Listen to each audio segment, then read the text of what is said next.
No dia do casamento do meu irmão, flagrei meu marido e minha futura cunhada trocando beijos e carícias às escondidas em um canto escuro.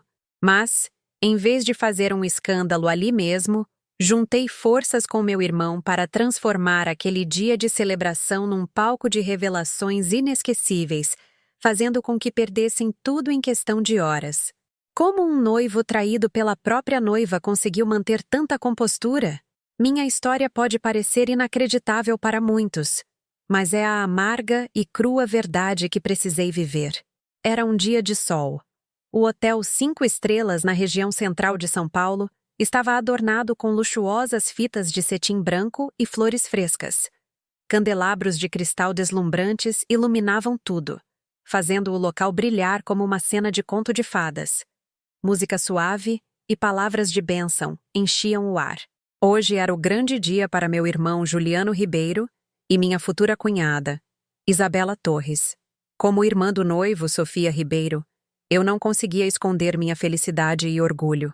Parada num canto do salão, eu sorria, observando meu irmão em seu terno impecável. Seu rosto bonito irradiava alegria. Juliano é 5 anos mais velho que eu, e desde crianças, ele sempre cuidou de mim e me protegeu.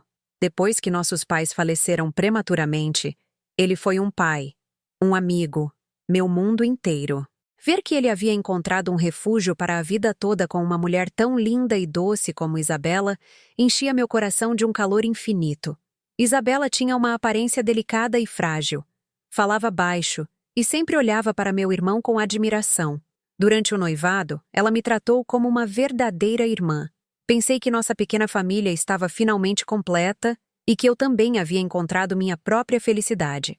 Meu marido, Marcos Azevedo, um arquiteto renomado, estava ao meu lado, com o braço em volta da minha cintura. Aos meus olhos e aos de todos, ele era o homem perfeito. Éramos casados há 5 anos e tínhamos um relacionamento que era a inveja de todos. Ele era sempre carinhoso e atencioso, minha rocha em todas as tempestades. Ele apertou minha mão suavemente e sussurrou no meu ouvido. Seu irmão está deslumbrante hoje, e sua cunhada é um sonho. Eles são um casal perfeito. Eu sorri, apoiando a cabeça no ombro dele, sentindo aquela calma familiar. Sim, respondi. Espero que sejam tão felizes quanto nós. Eu sinceramente acreditava ser a mulher mais sortuda do mundo. Tinha um irmão que me adorava, um marido maravilhoso e, em breve, uma cunhada encantadora. Vivia naquela bolha de felicidade cor-de-rosa, até que, poucos minutos depois, eu a explodi com minhas próprias mãos. A cerimônia estava prestes a começar. De repente, notei que meu marido havia desaparecido há um tempo. Eu queria tirar uma foto com o casal antes que eles subissem ao palco. Olhei em volta, mas não vi sua figura familiar. Pensei que talvez ele tivesse saído para atender a uma ligação. Então caminhei sozinha em direção ao final do corredor, onde uma pequena sacada dava para o jardim dos fundos do hotel. Era um lugar tranquilo, então imaginei que ele pudesse estar ali. Conforme me aproximava, ouvi sussurros misturados com a risada de uma mulher. Aquela voz era familiar demais. Diminuí meus passos e meu coração de repente começou a bater um pouco mais rápido. Pelo vão da porta de vidro aberta que dava para a sacada, vi uma cena que gelou meu sangue. Meu marido, Marcos, estava lá, e a mulher que ele segurava nos braços, beijando-a apaixonadamente, era ninguém menos que a noiva do dia, Isabela Torres, minha futura cunhada.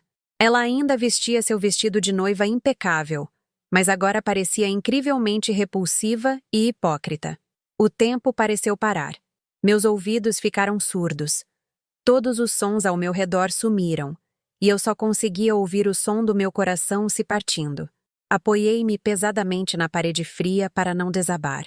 Um nó apertou minha garganta, e uma onda de náusea subiu pelo meu peito. E então, a conversa deles chegou aos meus ouvidos. Cada palavra era como uma faca afiada, apunhalando impiedosamente o último pedaço de esperança que me restava. Você é muito audacioso, querido, nos encontrando aqui agora mesmo. A voz de Isabela era insinuante. Suas mãos ainda estavam enroladas no pescoço de Marcos.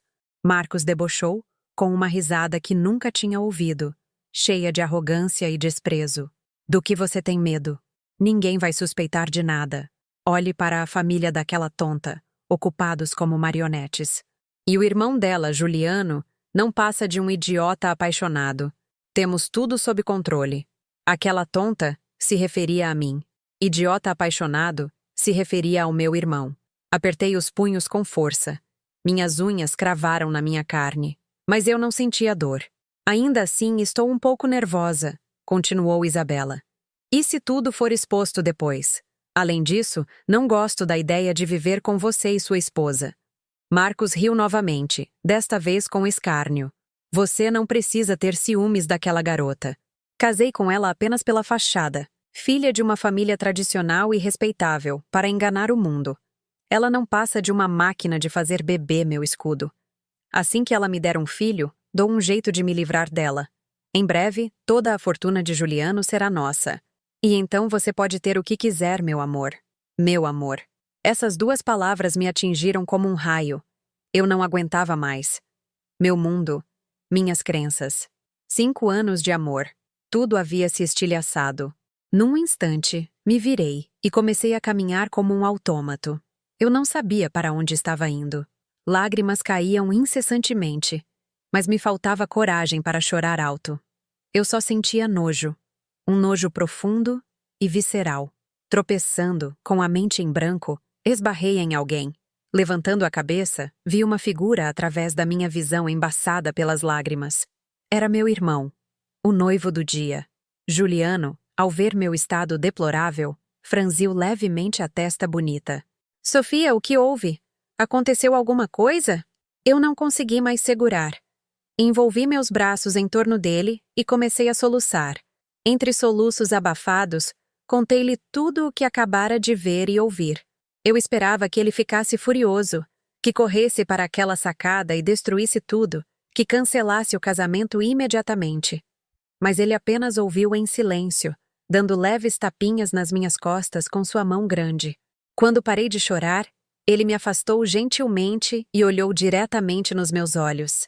Não havia surpresa nem raiva em seu rosto. Apenas uma calma assustadora. Ele limpou minhas lágrimas com cuidado e então piscou para mim, um gesto significativo que só nós, como irmãos, entendíamos. Ele sussurrou uma frase no meu ouvido que jamais esquecerei na vida. Tudo bem. O ato principal está prestes a começar. Mam. As palavras de Juliano Ribeiro atingiram meus ouvidos como um trovão, deixando-me tão atordoada que até me esqueci de chorar. O ato principal? Numa situação tão crítica, quando meu querido irmão estava sendo traído no dia do seu casamento pela noiva e pelo meu marido.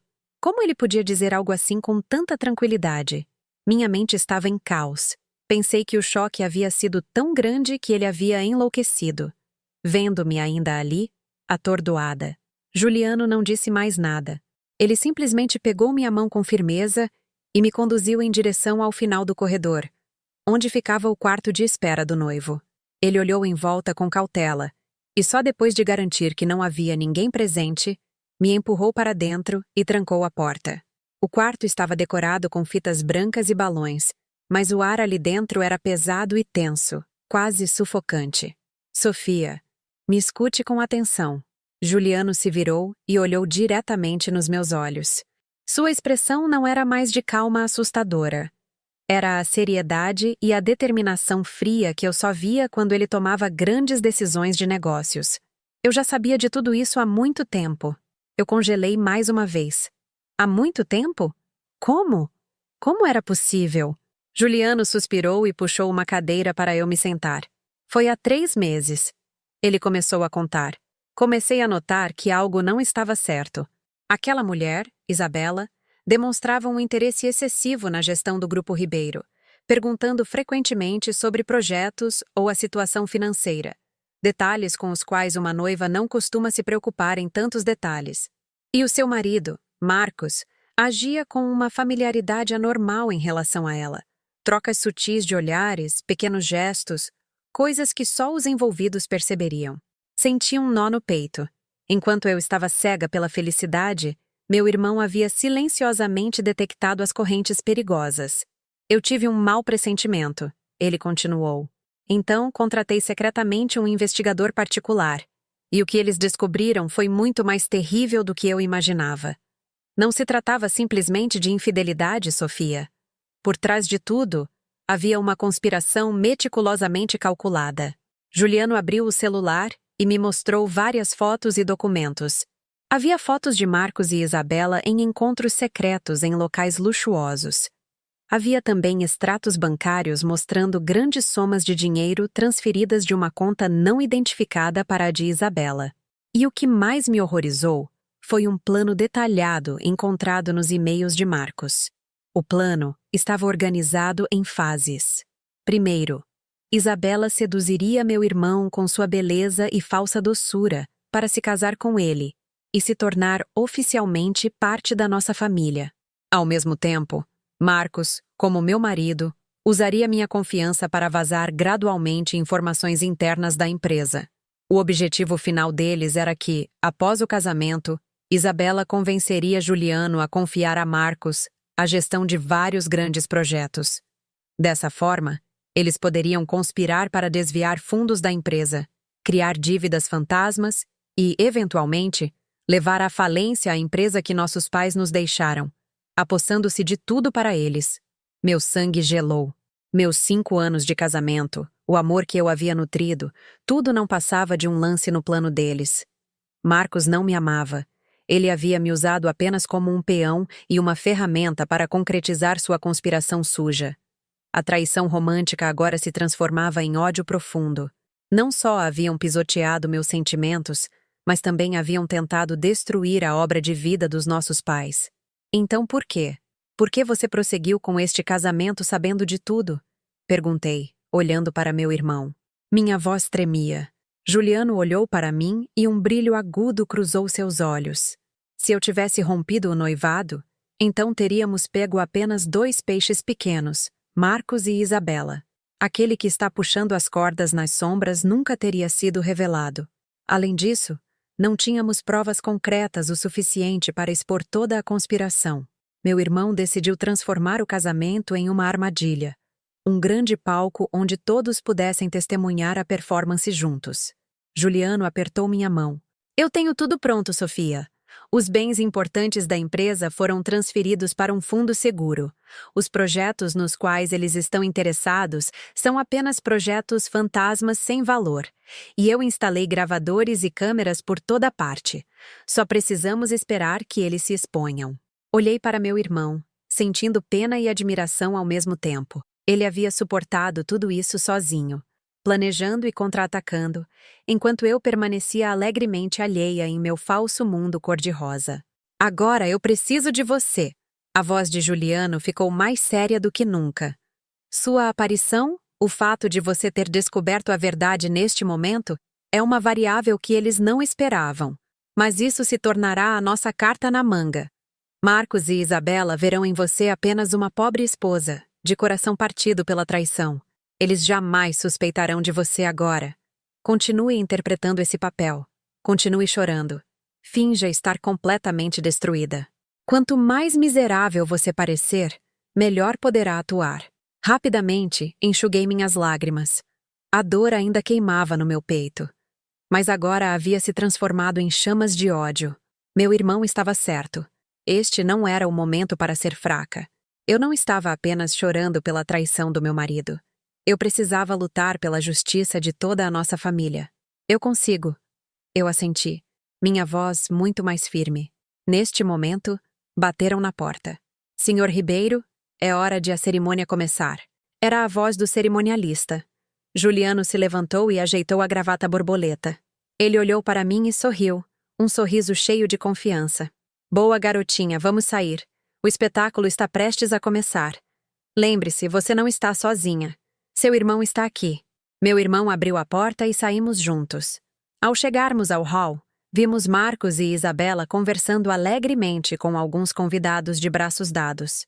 Ao ver Juliano e eu, Marcos se aproximou rapidamente com sua habitual expressão de preocupação. Sofia, onde você estava? Procurei você por toda parte. Olhei para ele. Meus olhos ainda estavam inchados de chorar. Não disse nada.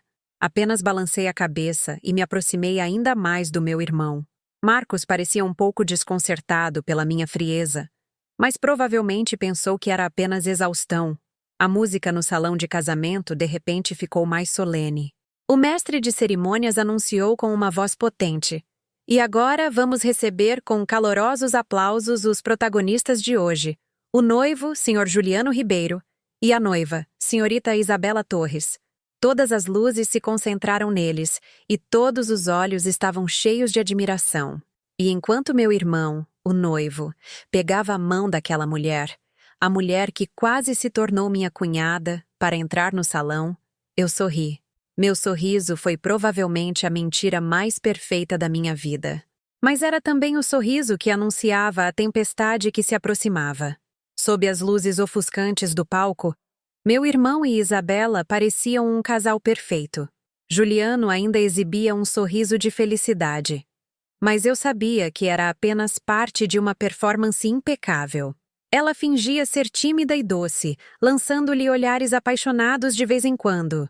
Ela era uma atriz excepcional.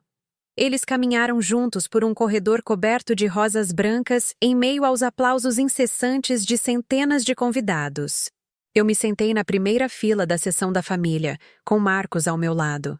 Ele ainda mantinha o braço em volta dos meus ombros, sussurrando palavras doces de vez em quando. Eles não são adoráveis? Espero que celebremos um aniversário de casamento grandioso assim também. Eu simplesmente me inclinei em seu ombro em silêncio, fingindo estar contagiada pela atmosfera romântica da cerimônia. Mas, na realidade, lutava para suprimir a náusea que subia pela minha garganta. Cada palavra e ação dele agora me parecia repugnante. A mão dele no meu ombro, a mesma mão que me acariciava com ternura, era a mesma que havia abraçado outra mulher minutos antes. A cerimônia seguiu o protocolo de sempre. O mestre de cerimônias, com sua voz açucarada, elogiava a história de amor predestinada e o encontro de duas almas. Ao ouvir isso, quase caí na risada. Destino? Sim, um destino tecido com conspirações e cálculos. Após os discursos vazios, finalmente chegou o momento da troca de alianças. Uma adorável daminha vestida de branco imaculado subiu ao palco com as alianças de casamento numa caixa de veludo vermelho. Juliano e Isabela olharam um para o outro, prontos para trocar seus símbolos de amor. Parem! De repente, uma voz vinda da plateia quebrou o momento sagrado. Todo o salão prendeu a respiração, e todos os olhos se voltaram para a pessoa que acabara de falar. Era uma mulher de meia idade. Seu traje era bastante elegante, mas seu rosto estava repleto de raiva e dor. Ela estava acompanhada por um homem mais velho, provavelmente seu marido. Vi Isabela no palco estremecer ligeiramente, e seu rosto ficou pálido por um instante. Meu irmão permaneceu calmo, como se tivesse antecipado a aparição dessa mulher. Com licença, quem é a senhora? O que está acontecendo? O mestre de cerimônias tentou controlar a situação. A mulher não respondeu, mas caminhou diretamente para o palco e se plantou na frente de Isabela. Isabela, você me reconhece? Disse ela com a voz misturada de raiva e decepção. Isabela deu um passo para trás, o rosto tão branco que estava sem cor. Oh, dona Helena, o que a traz aqui? Por que eu não estaria aqui? A mulher zombou amargamente. Vim ver como minha futura nora, aquela que jurou amor eterno ao meu filho, está prestes a se tornar esposa de outro homem. Vim buscar justiça para meu filho, Elias. Um murmúrio começou a se espalhar entre os convidados. Futura nora. Filho, o que estava acontecendo? Marcos, sentado ao meu lado, também estava surpreso. O que está acontecendo, Sofia? Quem é essa mulher? Ele me perguntou. Eu apenas balancei a cabeça, fingindo estar igualmente surpresa e confusa. A mulher se virou para os convidados e levantou a voz. Minhas senhoras e meus senhores, peço desculpas por interromper este dia feliz, mas há algo que devo dizer. Esta jovem no palco, Isabela, era a noiva do meu filho. Eles se amaram por 5 anos, celebraram o noivado e estavam apenas esperando a data do casamento. Mas em poucos meses, ela mudou de ideia e fugiu com um homem mais rico. deixando meu filho em uma dor terrível. Ao terminar sua declaração, ela tirou um maço de fotos da bolsa e as jogou no palco. Fotos de Isabela com outro homem em poses carinhosas se espalharam junto com fotos da festa de noivado dela. Um suspiro coletivo ecoou por todo o salão.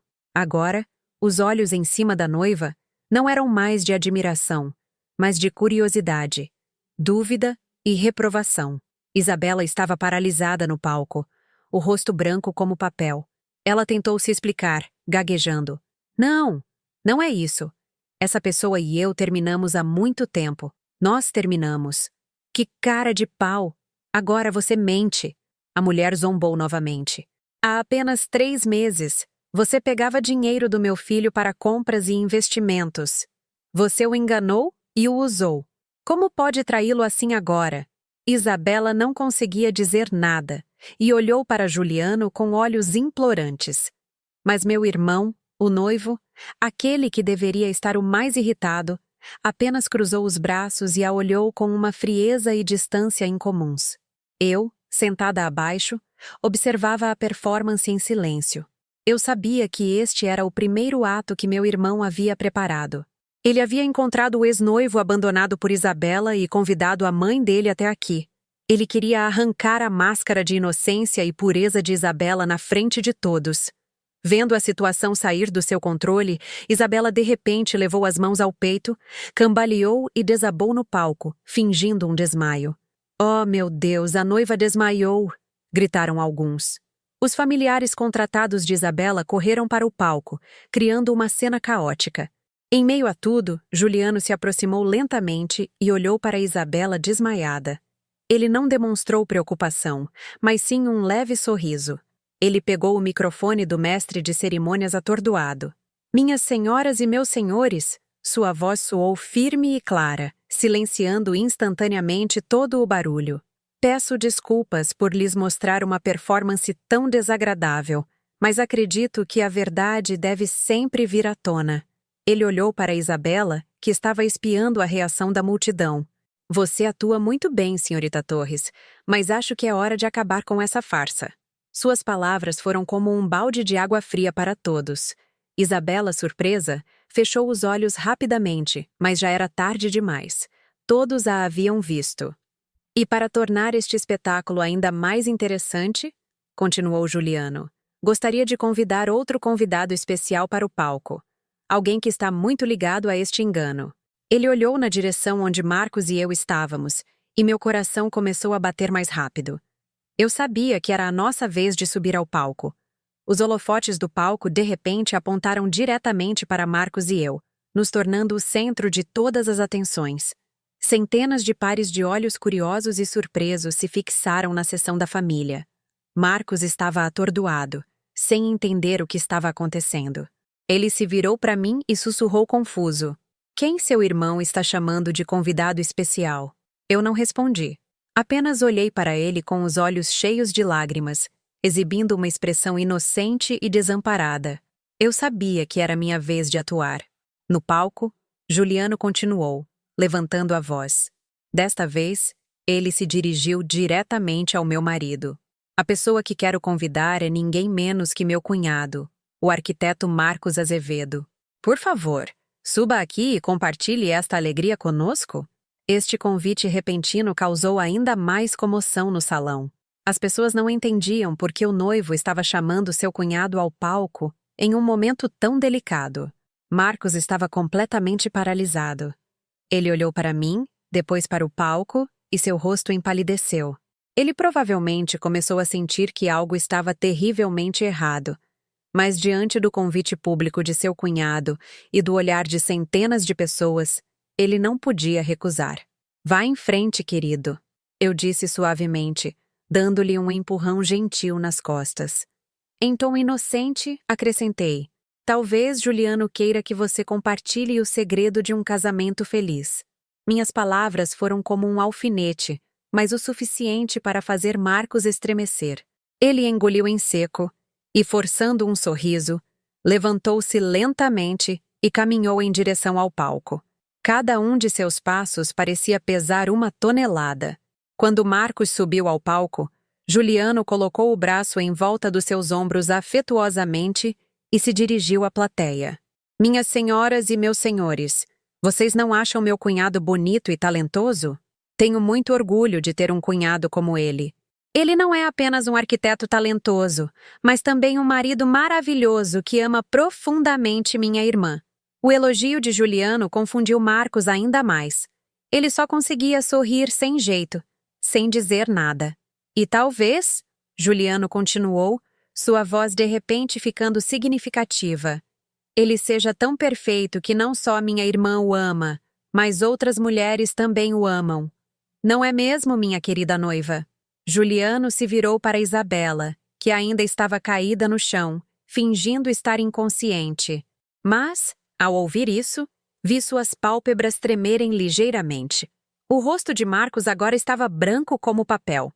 Ele começou a suar frio e tentou se desvencilhar do abraço de Juliano. Cunhado, cunhado, o que você está dizendo? Todos estão entendendo errado. Entendendo errado?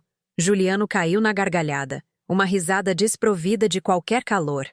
Bem, deixe-me mostrar a todos qual é o mal-entendido. Ao terminar sua declaração, Juliano fez um sinal para a equipe técnica.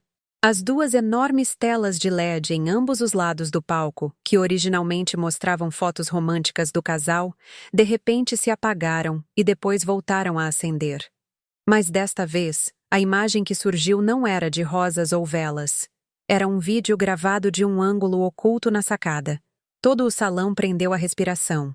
A cena que eu mesma tive que testemunhar mal havia 1 hora se desenrolou vividamente diante dos olhos de centenas de pessoas. Meu marido, Marcos, abraçando e beijando apaixonadamente a noiva, Isabela, vestida em seu vestido de noiva imaculado. O áudio também foi gravado com grande clareza. Cada uma de suas palavras repugnantes ecoou por todo o salão. Aquela tonta está ocupada como uma marionete, e Juliano não passa de um idiota apaixonado. Casei com ela apenas para enganar o mundo. Ela não passa de uma máquina de fazer bebê. O salão inteiro parecia explodir. Gritos, insultos e olhares de desprezo caíram impiedosamente sobre as duas pessoas no palco. O drama sórdido de adultério e traição estava sendo projetado da maneira mais vívida possível. Isabela não conseguiu mais continuar fingindo o desmaio. Ela pulou, pálida e tremendo da cabeça aos pés. Marcos mal conseguia ficar em pé. Ele cambaleou para trás alguns passos e, apontando para a tela, gaguejou. Não, não é verdade. É editado. É uma armação.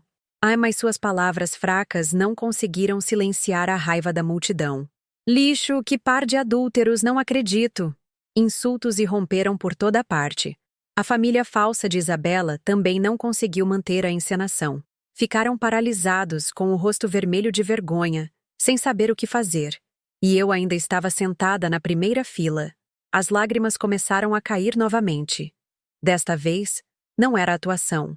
Eram lágrimas de dor por ter que reviver aquela cena e ouvir aquelas palavras venenosas novamente na frente de tanta gente. Cobri o rosto com as mãos. Meus ombros tremiam. Eu tinha que projetar a imagem da vítima miserável, a esposa completamente destruída pela cruel verdade.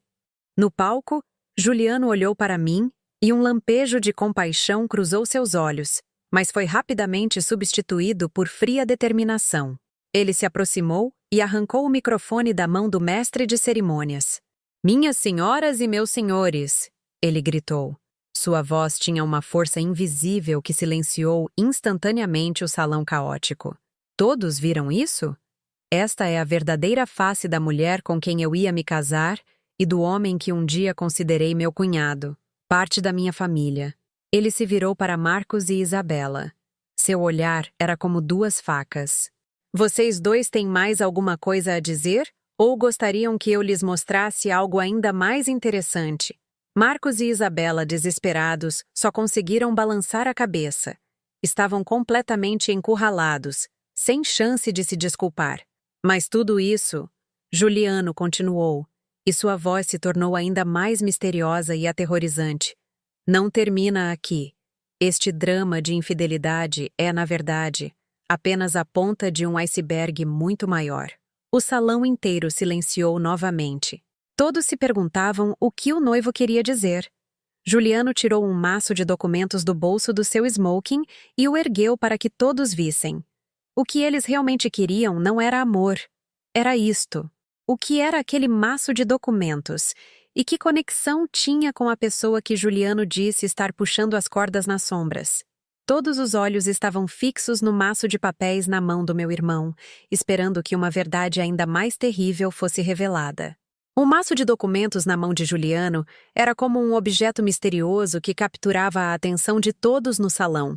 Todos prenderam a respiração, esperando para ver qual rumo essa performance tomaria. Marcos e Isabela também olharam para cima, e em seus olhos desesperados, o terror agora estava refletido. Eles provavelmente sabiam melhor do que ninguém o que aqueles papéis continham. Antes de lhes dizer o que é isso, Juliano disse em uma voz lenta e clara: "Eu gostaria de lhes contar uma breve história.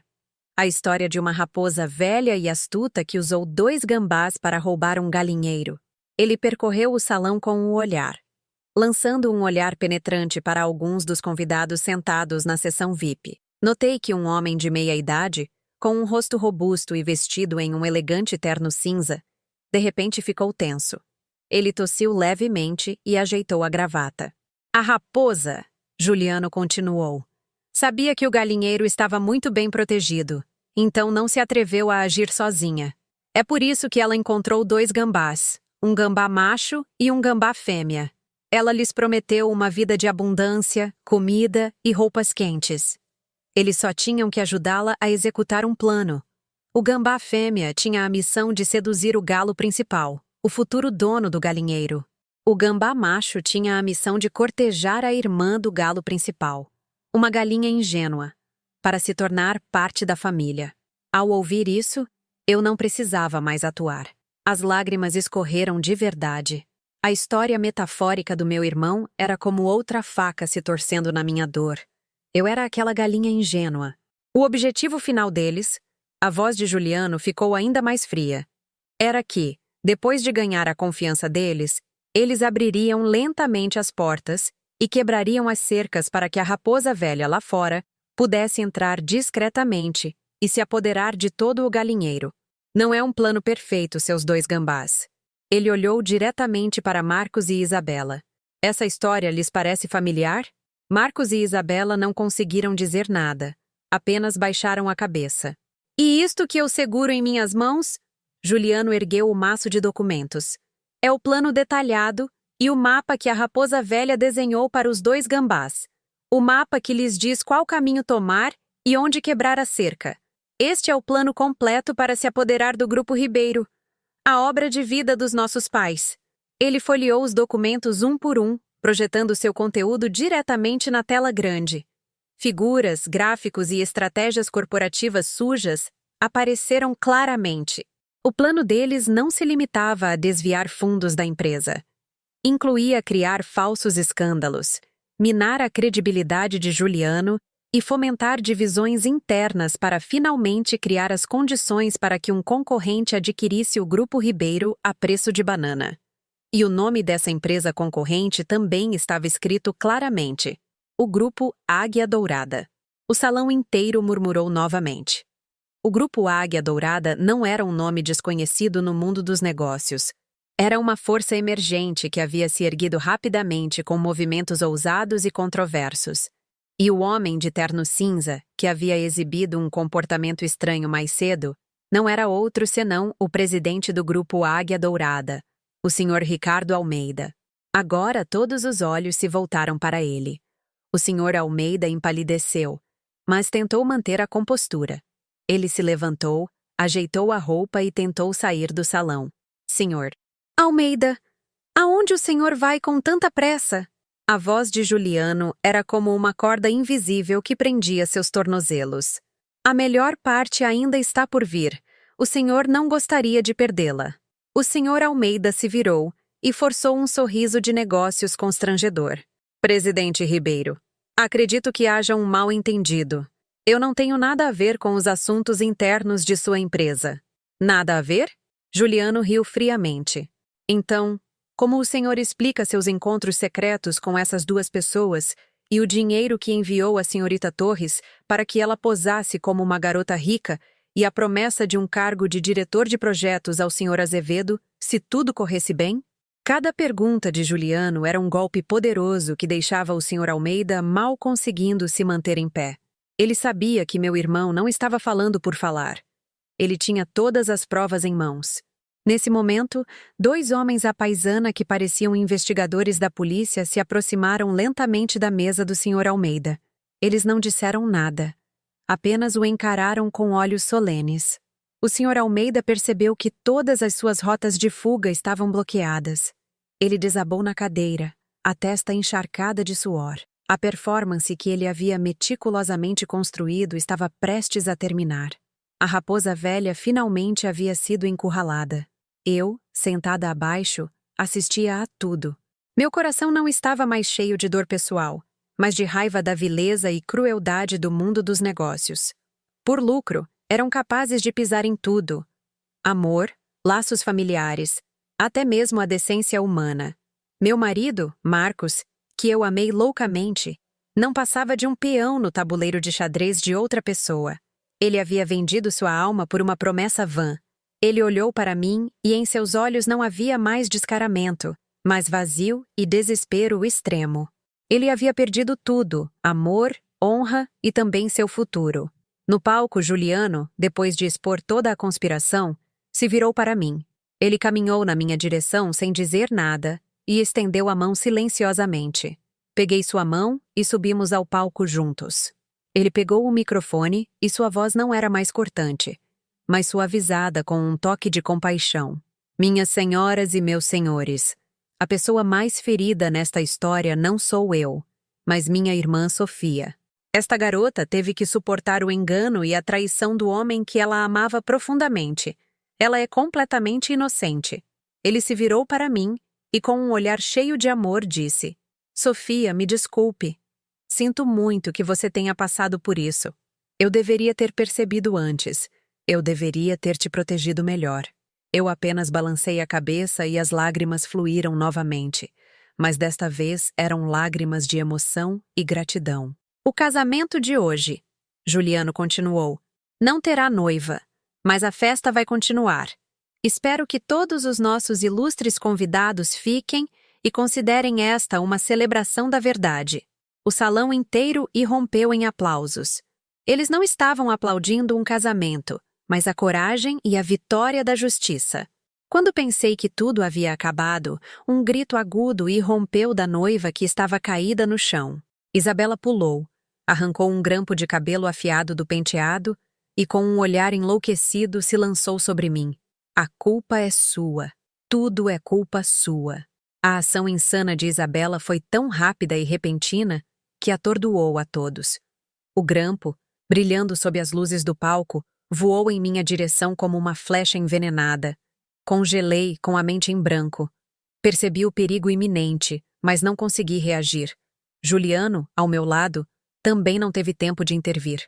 Quando a ponta do grampo estava a apenas alguns centímetros do meu rosto, uma sombra disparou por trás como um raio. Era ninguém menos que Marcos. Ele colocou todo o seu corpo na minha frente. A ponta afiada do grampo roçou em seu ombro, deixando uma mancha de sangue vermelho em sua camisa branca. Ah!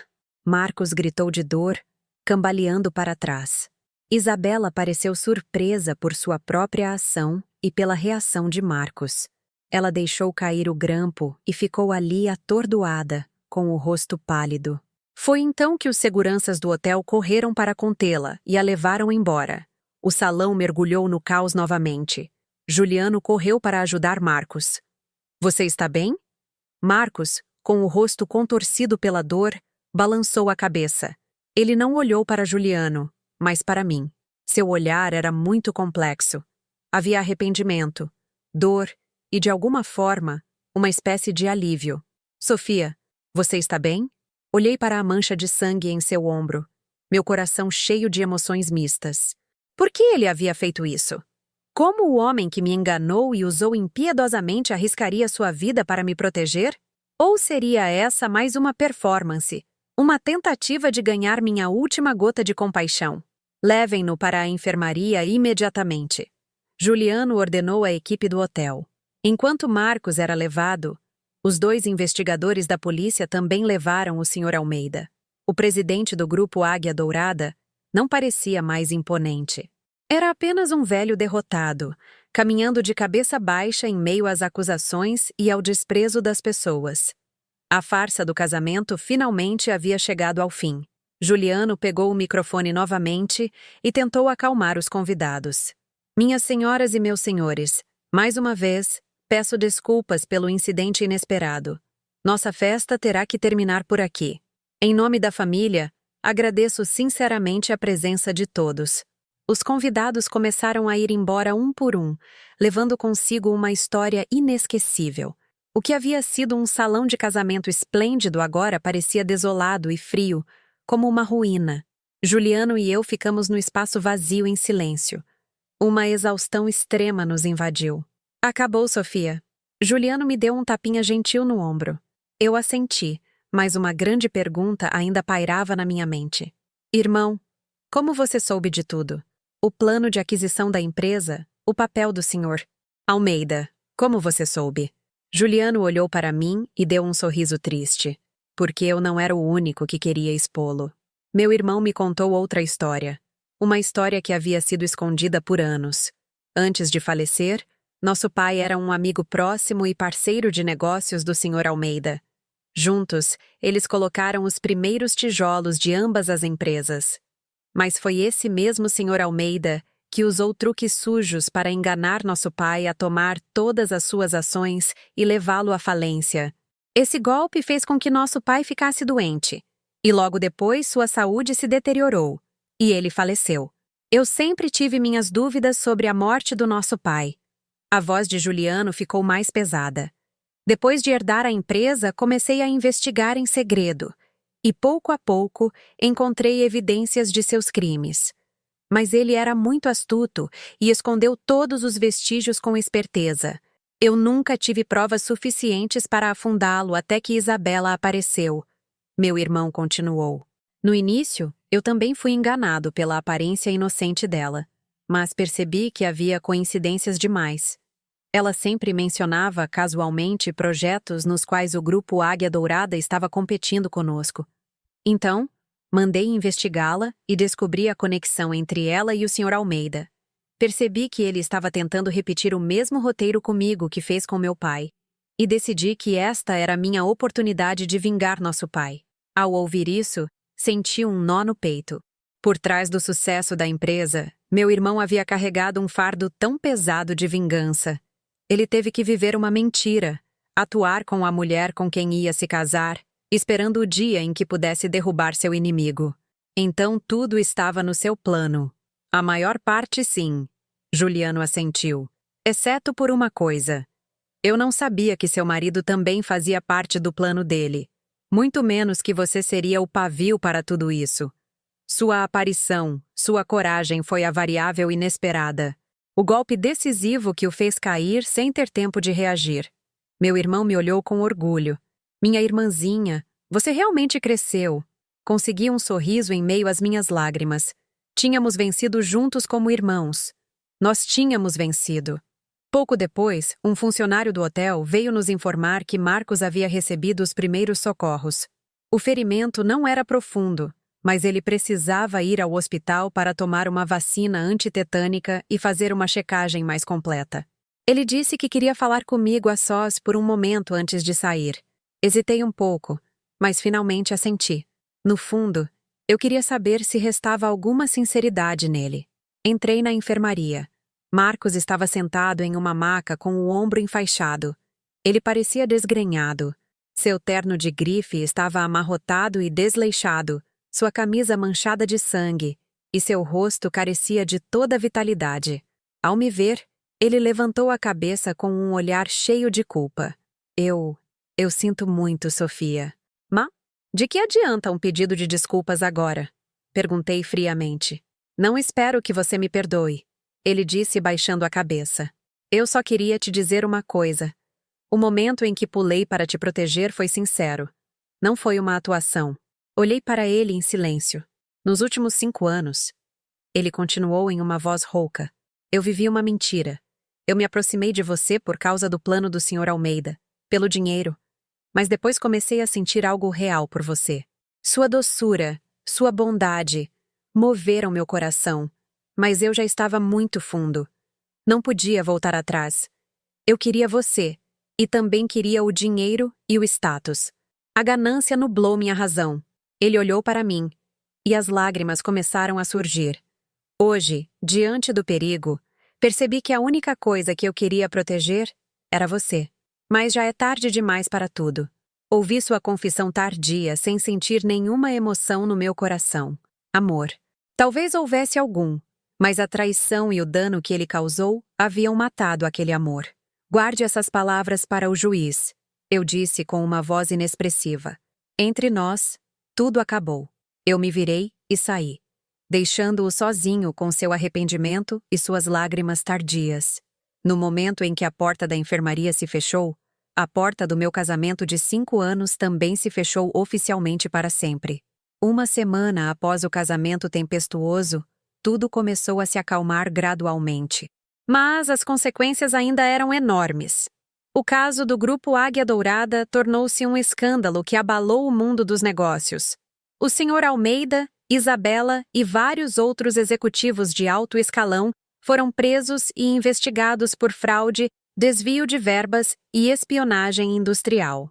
Apesar de seu ato de me salvar, Marcos não conseguiu escapar de seu envolvimento. Como peça-chave do plano, ele foi convocado a testemunhar e enfrentou a justiça inevitável. Eu entrei com o pedido de divórcio e todo o processo correu rápido e sem contestações. Decidimos vender nossa casa, o único bem comum de valor. Eu não queria guardar nada que me lembrasse de um passado cheio de mentiras. Depois que tudo foi resolvido, senti que precisava de um tempo para mim. Decidi fazer uma viagem sozinha, ir para algum lugar distante para clarear a mente e começar uma nova vida. Escolhi Fernando de Noronha, um lugar de calma, tranquilo o suficiente para curar minhas feridas. Durante meus dias em Noronha, não visitei muitos lugares. Simplesmente passava o tempo caminhando na praia, sentada em pequenos e charmosos cafés, lendo e escrevendo. Depois de tantas tempestades, percebi que o que eu realmente precisava era paz de espírito. E numa tarde fresca, enquanto eu estava sentada em um café de madeira com vista para o mar, esboçando ideias para um novo projeto da empresa, uma voz familiar soou ao meu lado. Olá, que mundo pequeno! Levantei o olhar e me surpreendi. Era o investigador da polícia que havia cuidado do meu caso naquele dia. Sua aparição repentina me desconcertou um pouco. Ele não estava mais usando seu uniforme austero, mas uma confortável jaqueta caqui e jeans. Ele parecia muito mais jovem e acessível. A brisa da tarde de Noronha agitava suavemente seus cabelos escuros e espessos. Olá, sorri, tentando disfarçar minha surpresa. Que coincidência encontrá-lo aqui. Você está de férias? Quase que se pode dizer que sim. Ele respondeu. Um sorriso gentil revelou uma leve covinha. Fui transferido para cá há algumas semanas. Pode-se dizer que estou começando uma vida nova. Ele olhou para meu caderno e caneta. Você está trabalhando. Desculpe interromper. Não, eu tinha acabado de terminar. Apressei-me a fechar o caderno. Então ele hesitou um pouco. Você se importa se eu me sentar aqui por um momento? O café está muito cheio, e este é o único lugar livre. Olhei em volta e, de fato, o pequeno e adorável café estava cheio de pessoas. Sim, claro. Por favor, sente-se. Ele puxou uma cadeira e se sentou de frente para mim, pedindo um café com leite quente. Houve um silêncio um tanto constrangedor entre nós. Eu não sabia o que dizer, e ele também parecia estar procurando um tópico de conversa adequado. No casamento daquele dia, ele finalmente quebrou o silêncio. Eu vi tudo. Você foi muito corajosa. Suas palavras me surpreenderam um pouco. Pensei que ele havia vindo apenas para cuidar do caso, e me surpreendeu que ele tivesse notado outras coisas. Obrigada. Felizmente, tudo passou. Sou Daniel. Ele se apresentou de repente. Sofia, respondi. Prazer em conhecê-lo, Daniel Reis. Começamos a conversar. No início eram apenas conversas leves sobre Fernando de Noronha, trabalho e hobbies pessoais. Mas, pouco a pouco, a conversa se aprofundou. Daniel me contou por que havia sido transferido. Depois de anos trabalhando no ambiente estressante do Rio de Janeiro, ele se sentia exausto e queria morar e trabalhar em um lugar mais tranquilo. Ele amava as montanhas, as florestas e o ar puro da ilha. Eu também compartilhei minha história. Não os detalhes dolorosos da traição, mas minha decisão de deixar a cidade e meu desejo de encontrar um novo equilíbrio na vida. Percebemos que tínhamos algo em comum. Estávamos ambos em uma jornada para encontrar um novo começo. Daniel era uma pessoa muito envolvente para conversar. Era inteligente e engraçado, mas havia algo calmo e profundo em seus olhos, característico de alguém que viveu muito. Conversar com ele me fez sentir muito confortável, uma sensação que eu não experimentava há muito tempo. O céu começou a escurecer e as luzes amarelas e quentes do café se acenderam, criando uma atmosfera muito romântica. Não sei quanto tempo ficamos conversando.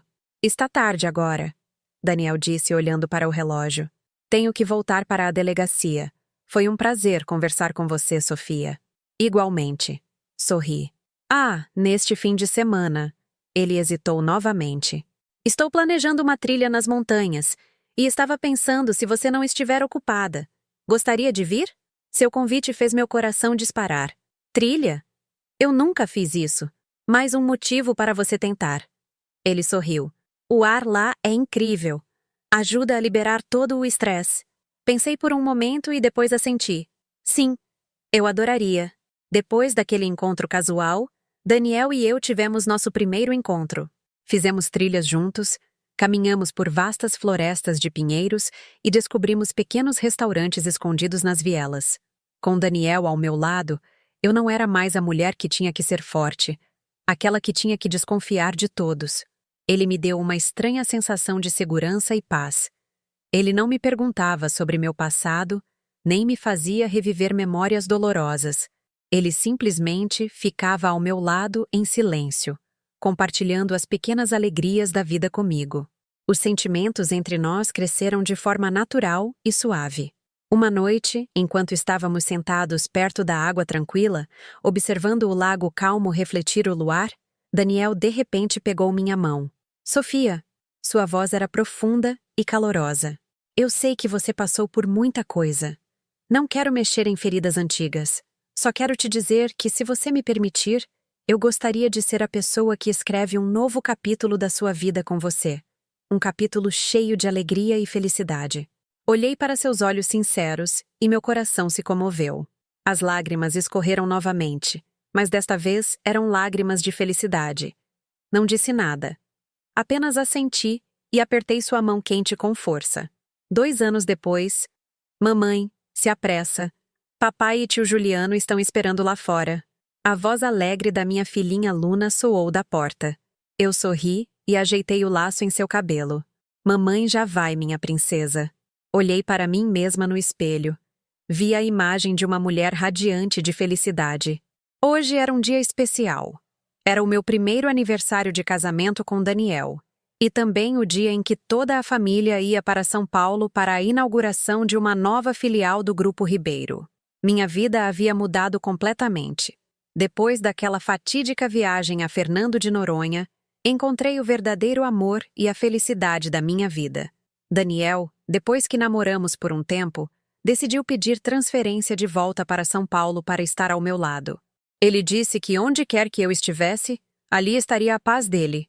Fizemos um pequeno e caloroso casamento na praia apenas com os nossos entes mais queridos.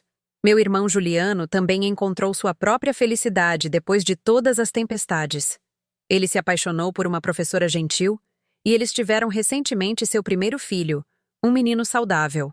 O Grupo Ribeiro, sob a direção de Juliano e com meu apoio, cresceu espetacularmente, tornando-se uma das empresas líderes em seu setor. Enquanto o carro descia pela rodovia familiar, Luna estava sentada no meu colo, tagarelando e apontando para tudo que via pela janela.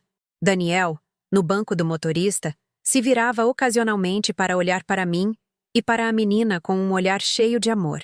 Quando o carro passou por uma grande prisão, de repente me calei. Eu sabia que havia pessoas lá dentro pagando por seus erros. Eu tinha ouvido que Marcos receberia uma redução de pena em breve por seu bom comportamento. Também ouvi dizer que Isabela havia sofrido um colapso mental genuíno e havia sido transferida para um hospital psiquiátrico para tratamento. E o Sr. Almeida, velho e doente, finalmente desmoronou atrás das grades. Eu não os odiava mais. Meu coração agora estava cheio de paz. Todo o ódio havia ficado para trás, e o amor e o perdão haviam tomado seu lugar. A festa de inauguração foi um grande sucesso. Em meio à atmosfera agitada, recebi um lindo buquê de rosas brancas sem nome do remetente. Dentro havia um pequeno cartão com a caligrafia trêmula de uma pessoa mais velha. Parabéns. Que você seja muito feliz. Eu sabia que alguém em algum lugar estava provavelmente me observando e desejando sinceramente o melhor. Naquela noite, após a festa, quando Luna dormia profundamente, Daniel e eu ficamos na sacada do hotel, contemplando as luzes brilhantes de São Paulo à noite. Ele me abraçou por trás e repousou o queixo no meu ombro. Obrigado, ele sussurrou, por ter entrado na minha vida, por ter dado sentido aos meus dias. Eu sorri, me virei e encostei a cabeça em seu peito firme. Eu que devo agradecer mais. Obrigado por curar todas as feridas dentro de mim. Nos abraçamos em silêncio, sentindo plenamente a felicidade do presente. A vida é realmente como uma longa jornada, com inúmeras bifurcações imprevisíveis. Houve momentos em que pensei ter caído no abismo do desespero, mas foi no lugar mais escuro que encontrei a luz da minha vida, um novo começo, uma nova felicidade. Tudo estava aqui, nos meus braços. Após a viagem a São Paulo, voltamos à nossa rotina tranquila. Nossa pequena casa estava cheia novamente com as risadas de Luna e o calor da família. Meu irmão Juliano também vinha com frequência nos fins de semana com a esposa e o filho. Vendo minha filha e meu sobrinho brincarem juntos, senti meu coração se curar completamente. O passado parecia muito distante. Apenas uma velha história que eu ocasionalmente lembrava. Simplesmente considerei o buquê anônimo de rosas brancas e o cartão do dia da inauguração como um pedido de desculpas tardio de algum parente de Marcos. Eu não queria pensar nisso ou dar mais importância. Coloquei o cartão em um canto de uma gaveta e o tranquei, como se estivesse fechando um velho capítulo da minha vida. Mas a vida nem sempre é calma como um lago. As primeiras ondulações começaram a se formar de forma tão sutil que, a princípio, pensei que era apenas minha hipersensibilidade devido a tudo o que havia passado. Às vezes, enquanto dirigia na rua, tinha a sensação de que um carro preto familiar estava me seguindo. Mas quando olhava mais de perto no retrovisor, o carro desaparecia no trânsito.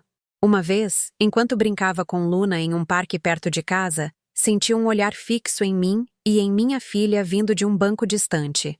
Era uma mulher de meia-idade vestida muito elegantemente, com um chapéu de aba larga e óculos escuros que cobriam parte do rosto. Quando olhei para ela novamente, ela virou a cabeça imediatamente e saiu apressadamente do parque. Quando contei a Daniel sobre isso, ele apenas riu e me abraçou. Você está pensando demais de novo. Você é uma executiva bonita e bem-sucedida agora. É normal que algum admirador olhe para você. Mas eu sabia que meu marido dizia isso para me tranquilizar. Seu instinto policial também o mantinha silenciosamente em alerta. Vou checar as câmeras de segurança ao redor da casa. Nunca é demais ser cauteloso, ele acrescentou.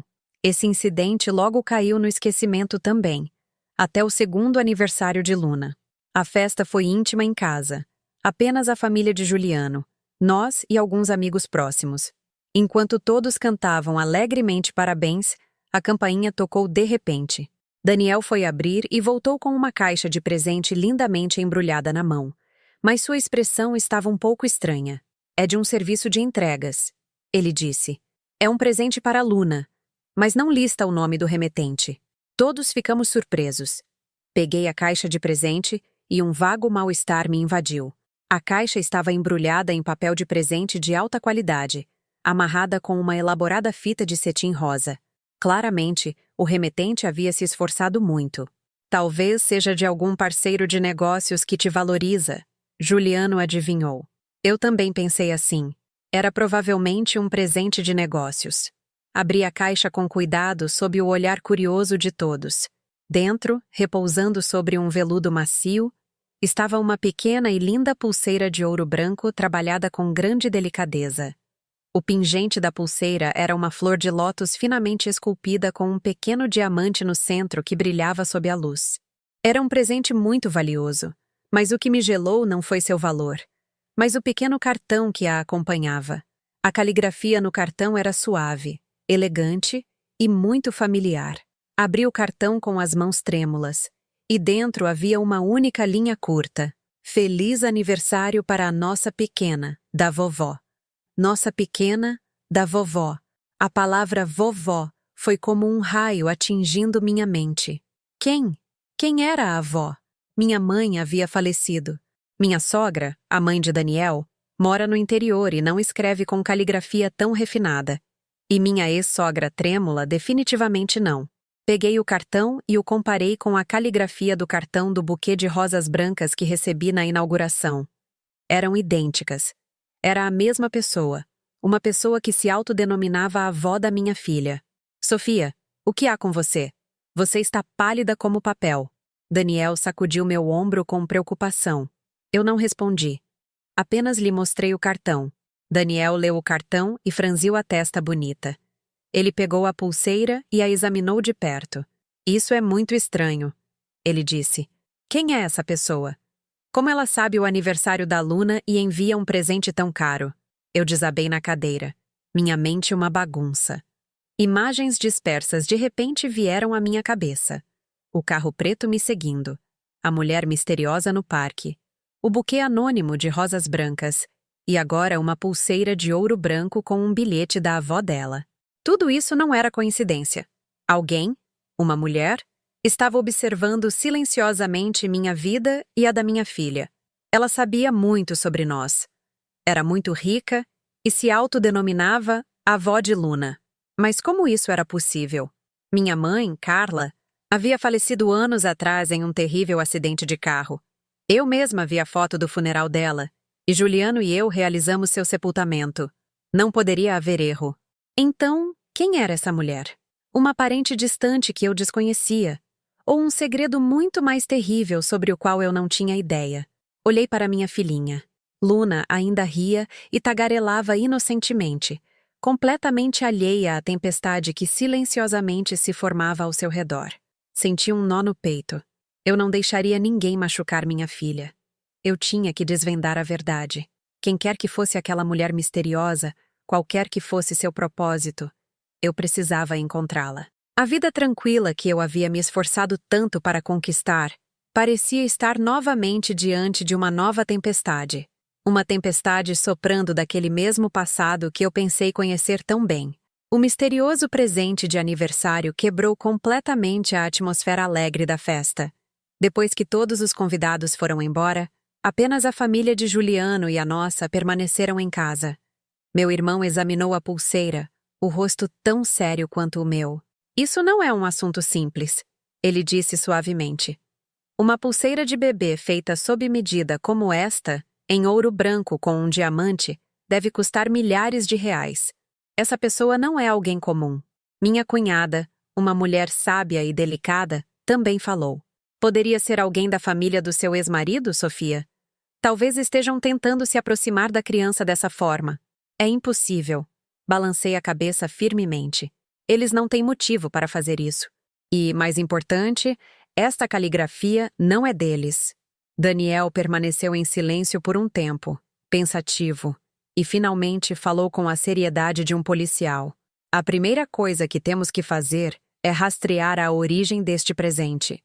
Vou levar a caixa e a embalagem para o laboratório forense. Talvez possam ser encontradas impressões digitais ou outras pistas. E vou revisar todas as câmeras de segurança nas ruas perto de nossa casa hoje para rastrear o veículo do serviço de entregas. Juliano assentiu em concordância. Certo. Eu também usarei meus contatos para perguntar aos principais joalheiros se alguém reconhece este design de pulseira. O desenho de lótus é bem único. É provável que seja uma encomenda personalizada. Nossa conversa chegou a um impasse. Embora tivéssemos considerado várias hipóteses, nenhuma conseguia explicar o surgimento dessa pessoa que se autodenominava vovó. Naquela noite, eu não consegui pregar os olhos. Segurei minha filhinha perto, contemplando seu rosto adormecido. Um medo invisível me envolvia. Quem era aquela mulher? O que ela queria da minha filha? Ela tinha más intenções? Os dias seguintes se passaram em estado de ansiedade e preocupação. Daniel e Juliano fizeram o possível para investigar, mas todas as pistas pareciam levar a um beco sem saída. O serviço de entregas era uma pequena empresa, e o remetente havia pago em dinheiro vivo e usado um nome falso. As câmeras de segurança só mostravam um entregador comum, nada de especial. Nenhum joalheiro reconheceu o design da pulseira. A mulher misteriosa parecia ter calculado tudo meticulosamente, não deixando rastros. Vendo que a investigação estava estagnada, senti-me ainda mais ansiosa. Decidi que não podia continuar esperando passivamente. Eu tinha que encontrar as respostas por mim mesma. Decidi começar pelo meu passado, com o que eu sabia sobre minha mãe, Carla. Pedi alguns dias de férias, deixei Luna com minha sogra e voltei sozinha para a antiga casa dos meus pais no interior, onde Juliano e eu crescemos. Fazia muito tempo que eu não voltava. A casa ainda era a mesma, coberta pela poeira do tempo, mas cada canto evocava lembranças calorosas da minha mãe. Comecei limpando o sótão, onde minha mãe guardava objetos antigos e memórias de família. Eu esperava encontrar, entre aqueles objetos aparentemente insignificantes, alguma pista sobre a mulher misteriosa, algum segredo que minha mãe nunca nos contou. Folheei as páginas dos velhos álbuns uma por uma. Fotos em preto e branco, fotos coloridas desbotadas. Minha mãe, linda e radiante na juventude. Meus pais felizes no dia do casamento e fotos de Juliano e eu, crianças, sorrindo inocentemente nos braços dos nossos pais.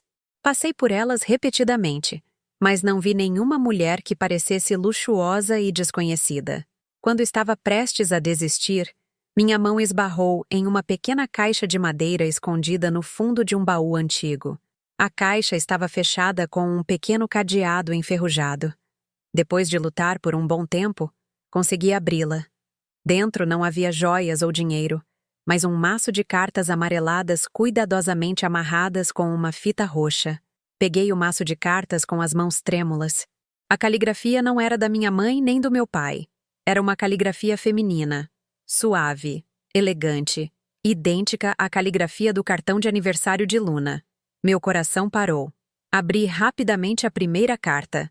Minha querida irmã Carla, faz 1 ano daquele dia fatídico. Ainda não consigo esquecer como você me salvou daquele carro em chamas. Não sei como poderei retribuir este favor em toda a minha vida. Estou te enviando um pequeno presente. Por favor, aceite. Sei que você recusará. Mas, por favor, não o faça. Considere-o uma pequena lembrança minha para os 2 filhos que você tem em casa. Agora devo partir. Não posso ficar neste lugar que tirou tudo de mim. Talvez um dia, quando tudo se acalmar, nos vejamos novamente. Com todo o meu amor, Adele. Rele a carta várias vezes. Minha mente uma confusão. Irmã Carla. Era, sem dúvida, minha mãe. Carla. Um acidente de carro. Uma salvadora. Minha mãe nunca havia nos contado essa história. E Adele? Quem era essa mulher? Por que ela estava escrevendo para minha mãe? Li rapidamente as cartas seguintes. Eram cartas enviadas do exterior, de Paris e Genebra. Adele contava à minha mãe sobre sua nova vida, sua solidão, o tormento de ter que deixar seu lar. Ela sempre perguntava sobre Juliano e eu e sempre nos enviava presentes caros, presentes sobre os quais minha mãe provavelmente nunca nos contou. A última carta era datada de cerca de 5 anos atrás, e a caligrafia estava um pouco mais trêmula. Irmã Carla, acho que não me resta muito tempo. Esta doença me atormentou por muito tempo.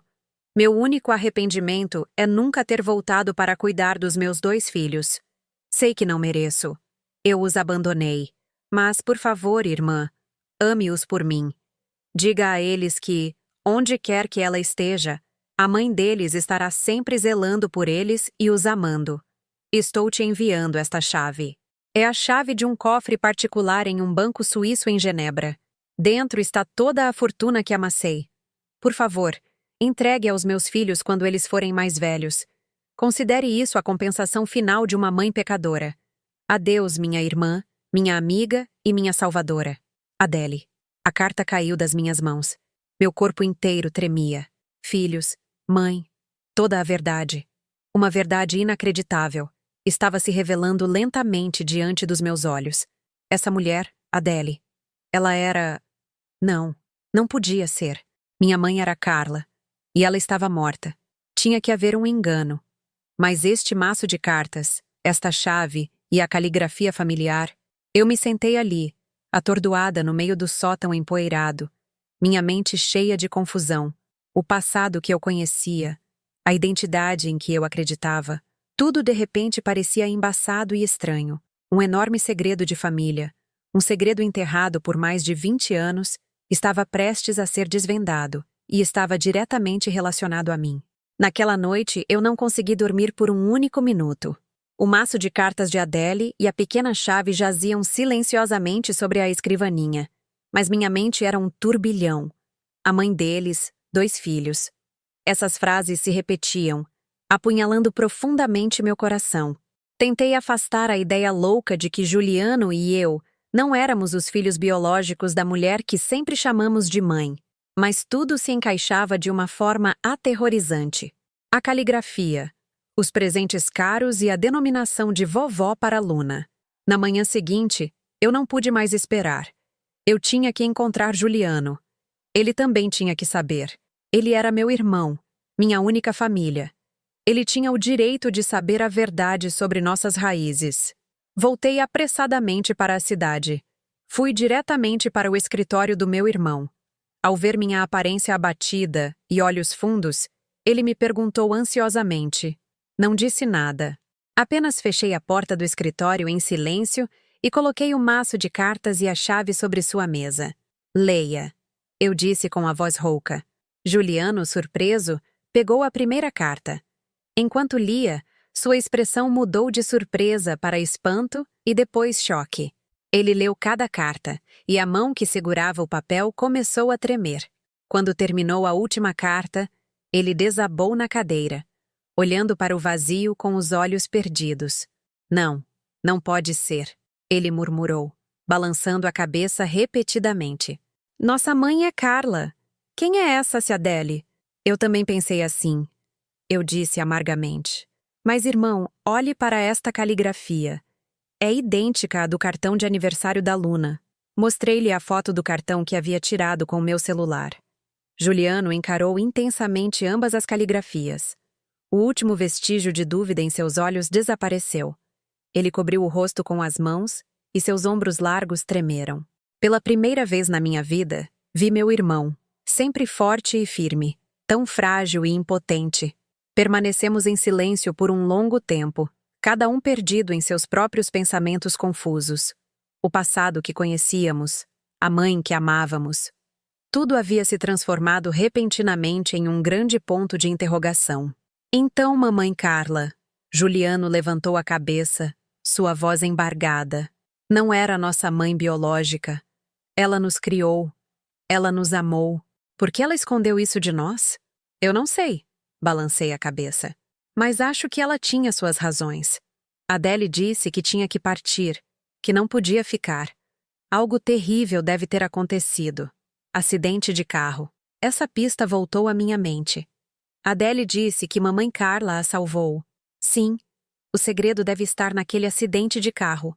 Sofia, olhei meu irmão diretamente nos olhos. Temos que desvendar a verdade.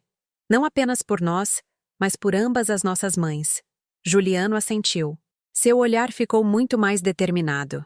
Você tem razão. Temos que descobrir exatamente o que aconteceu 25 anos atrás. Nossa investigação começou com as pistas vagas das cartas, o acidente de carro, a data e o nome Adele. Graças à posição social de Juliano e aos contatos policiais de Daniel, não foi muito difícil reabrir os antigos arquivos do caso, cobertos pela poeira do tempo. Poucos dias depois, conseguimos o relatório do acidente. Foi uma terrível colisão na Serra Azul. Um carro de luxo perdeu o controle e despencou de um penhasco, explodindo.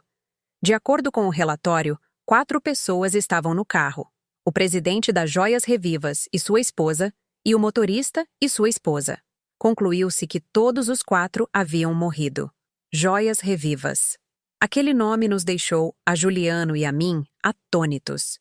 Era um império que antes dominava a indústria joalheira brasileira, mas misteriosamente faliu logo após a morte de seu presidente. Espere um momento, disse Juliano. Revivas, eu me lembro. Nosso pai trabalhou na Revivas antes de fundar o Grupo Ribeiro. Ele era o diretor financeiro lá. Outra coincidência.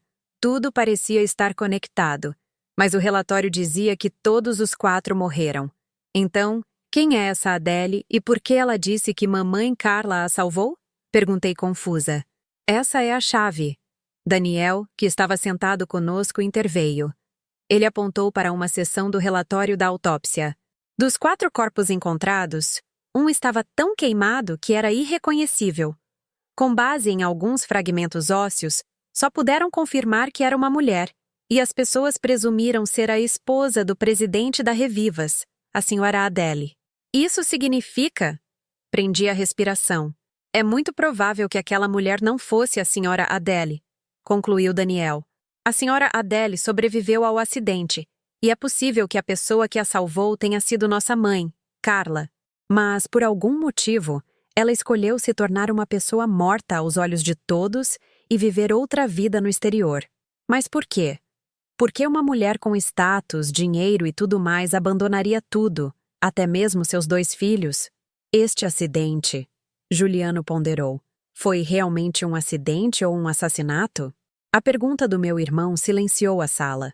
Se foi um assassinato, quem foi o mentor? E por que Adele teve que fugir? Nesse momento, o telefone de Daniel tocou.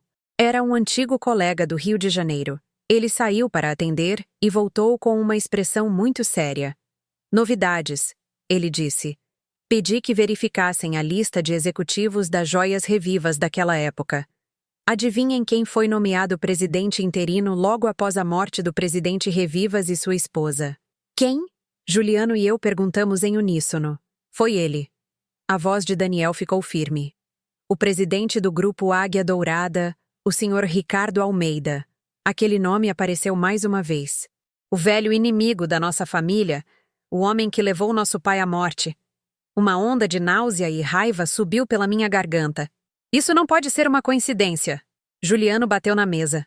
Almeida, nosso pai, Joias Revivas e aquele acidente de carro. Tem que haver uma conexão. Uma imagem sombria e terrível começou a tomar forma. Uma conspiração escondida por 25 anos. Um crime que não apenas ceifou várias vidas, mas também estilhaçou uma família. E agora, por acaso, parecemos estar nos aproximando do coração desse segredo. A busca por nossas raízes havia se transformado inesperadamente na perseguição da verdade de um caso de assassinato em série. E o suspeito mais provável era o arqui-inimigo da nossa família.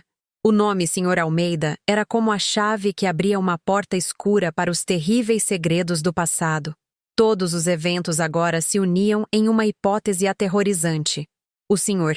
Almeida não apenas levou nosso pai à morte para se apoderar do Grupo Ribeiro, mas era muito provável que, 25 anos atrás, ele estivesse por trás daquele terrível acidente para devorar todo o Império Joias Revivas. Se isso for verdade, Juliano rangeu os dentes. Ele não é humano. É um demônio. Mas tudo isso é apenas conjectura por enquanto, disse Daniel, tentando manter a calma de um profissional legal.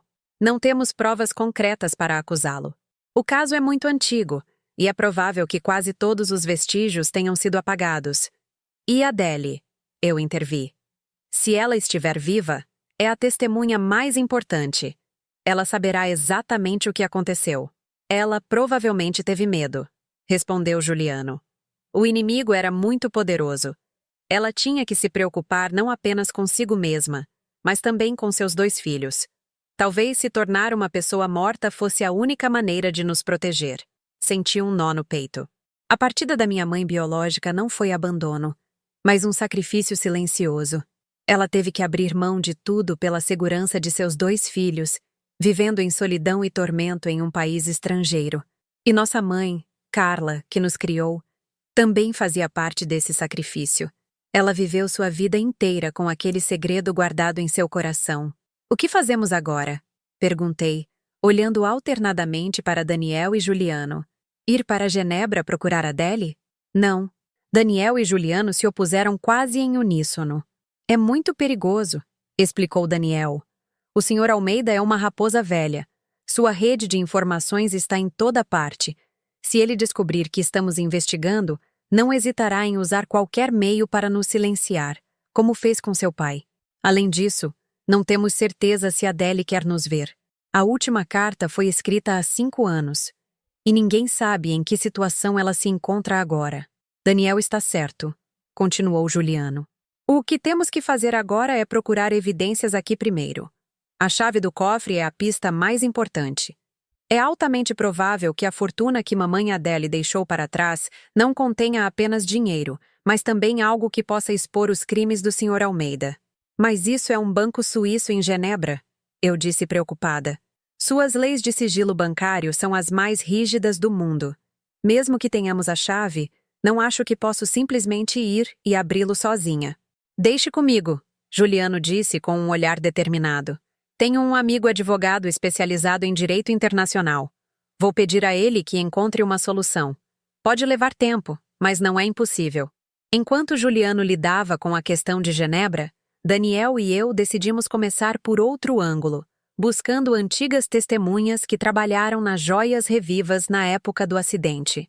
25 anos é muito tempo, mas certamente ainda havia pessoas que sabiam o que havia acontecido.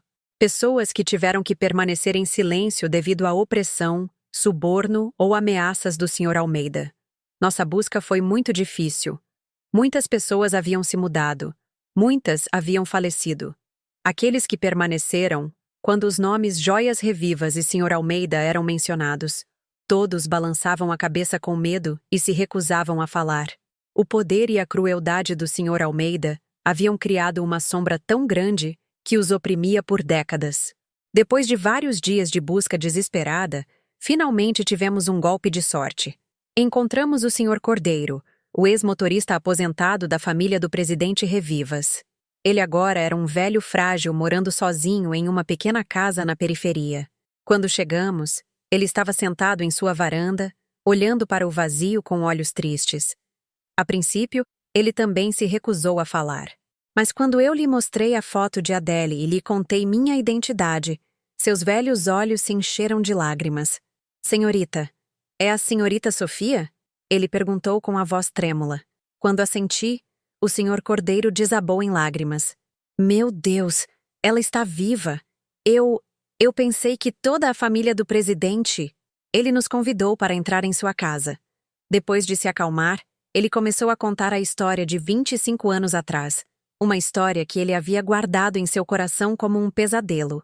No dia do acidente, o Sr. Cordeiro disse com a voz trêmula. Eu deveria dirigir aquele carro, mas naquela manhã, o então vice-presidente, Sr. Almeida, de repente me enviou para outro estado com um recado. Ele disse que era urgente e enviou outro motorista no meu lugar. Era um rapaz jovem que havia acabado de começar. Eu não o conhecia bem. Quando soube da notícia do acidente, senti que algo não estava certo. Ele continuou. Aquele carro era do presidente. Eu o checava todos os dias. Era impossível os freios falharem. Tentei contar à polícia, mas ninguém me acreditou. Disseram que eu estava delirando de tristeza. E poucos dias depois, o Sr. Almeida mandou alguém me dar uma grande soma de dinheiro e me ameaçou de que, se eu continuasse falando, minha família não estaria segura, por medo pelos meus filhos. O Sr. Cordeiro baixou a cabeça, a voz cheia de arrependimento. Eu tive que ficar calado. Aceitei o dinheiro e deixei o emprego. Por esses 25 anos, não dormi uma única noite em paz. Remorso e culpa me atormentaram constantemente. O testemunho do Sr. Cordeiro era a prova viva de que o acidente não foi uma coincidência, mas uma conspiração meticulosamente planejada. O Sr. Almeida, o Sr. Cordeiro acrescentou, não era apenas cruel, mas também muito desconfiado. Ele sempre teve um pequeno gravador instalado no escritório do presidente para monitorar todas as suas conversas. Uma vez eu o vi por acaso trocando as pilhas secretamente. Um flash de luz cruzou minha mente. Um gravador. Se ainda estivesse lá, era altamente provável que tivesse gravado conversas importantes, evidências que poderiam expor os crimes do Sr. Almeida. Mas onde fica esse escritório? Joias Revivas não existe mais. Sua antiga sede deve agora ser propriedade de outra empresa. Quando nos sentimos perdidos, o Sr. Cordeiro nos forneceu outra informação valiosa. Após a morte do presidente, o Sr. Almeida lacrou inteiramente seu antigo escritório. Ele disse que era para preservar suas memórias, mas eu sei que ele estava com medo. Medo de que alguém encontrasse algo lá dentro. Aquele cômodo ainda está intacto no último andar do antigo prédio da Revivas. Todas as pistas pareciam convergir para um ponto, um cômodo lacrado por 25 anos que poderia conter a caixa preta de todo o caso. Mas como poderíamos entrar em um lugar tão fortemente guardado por outra corporação? O antigo prédio da Revivas agora se chamava Torre Águia Dourada.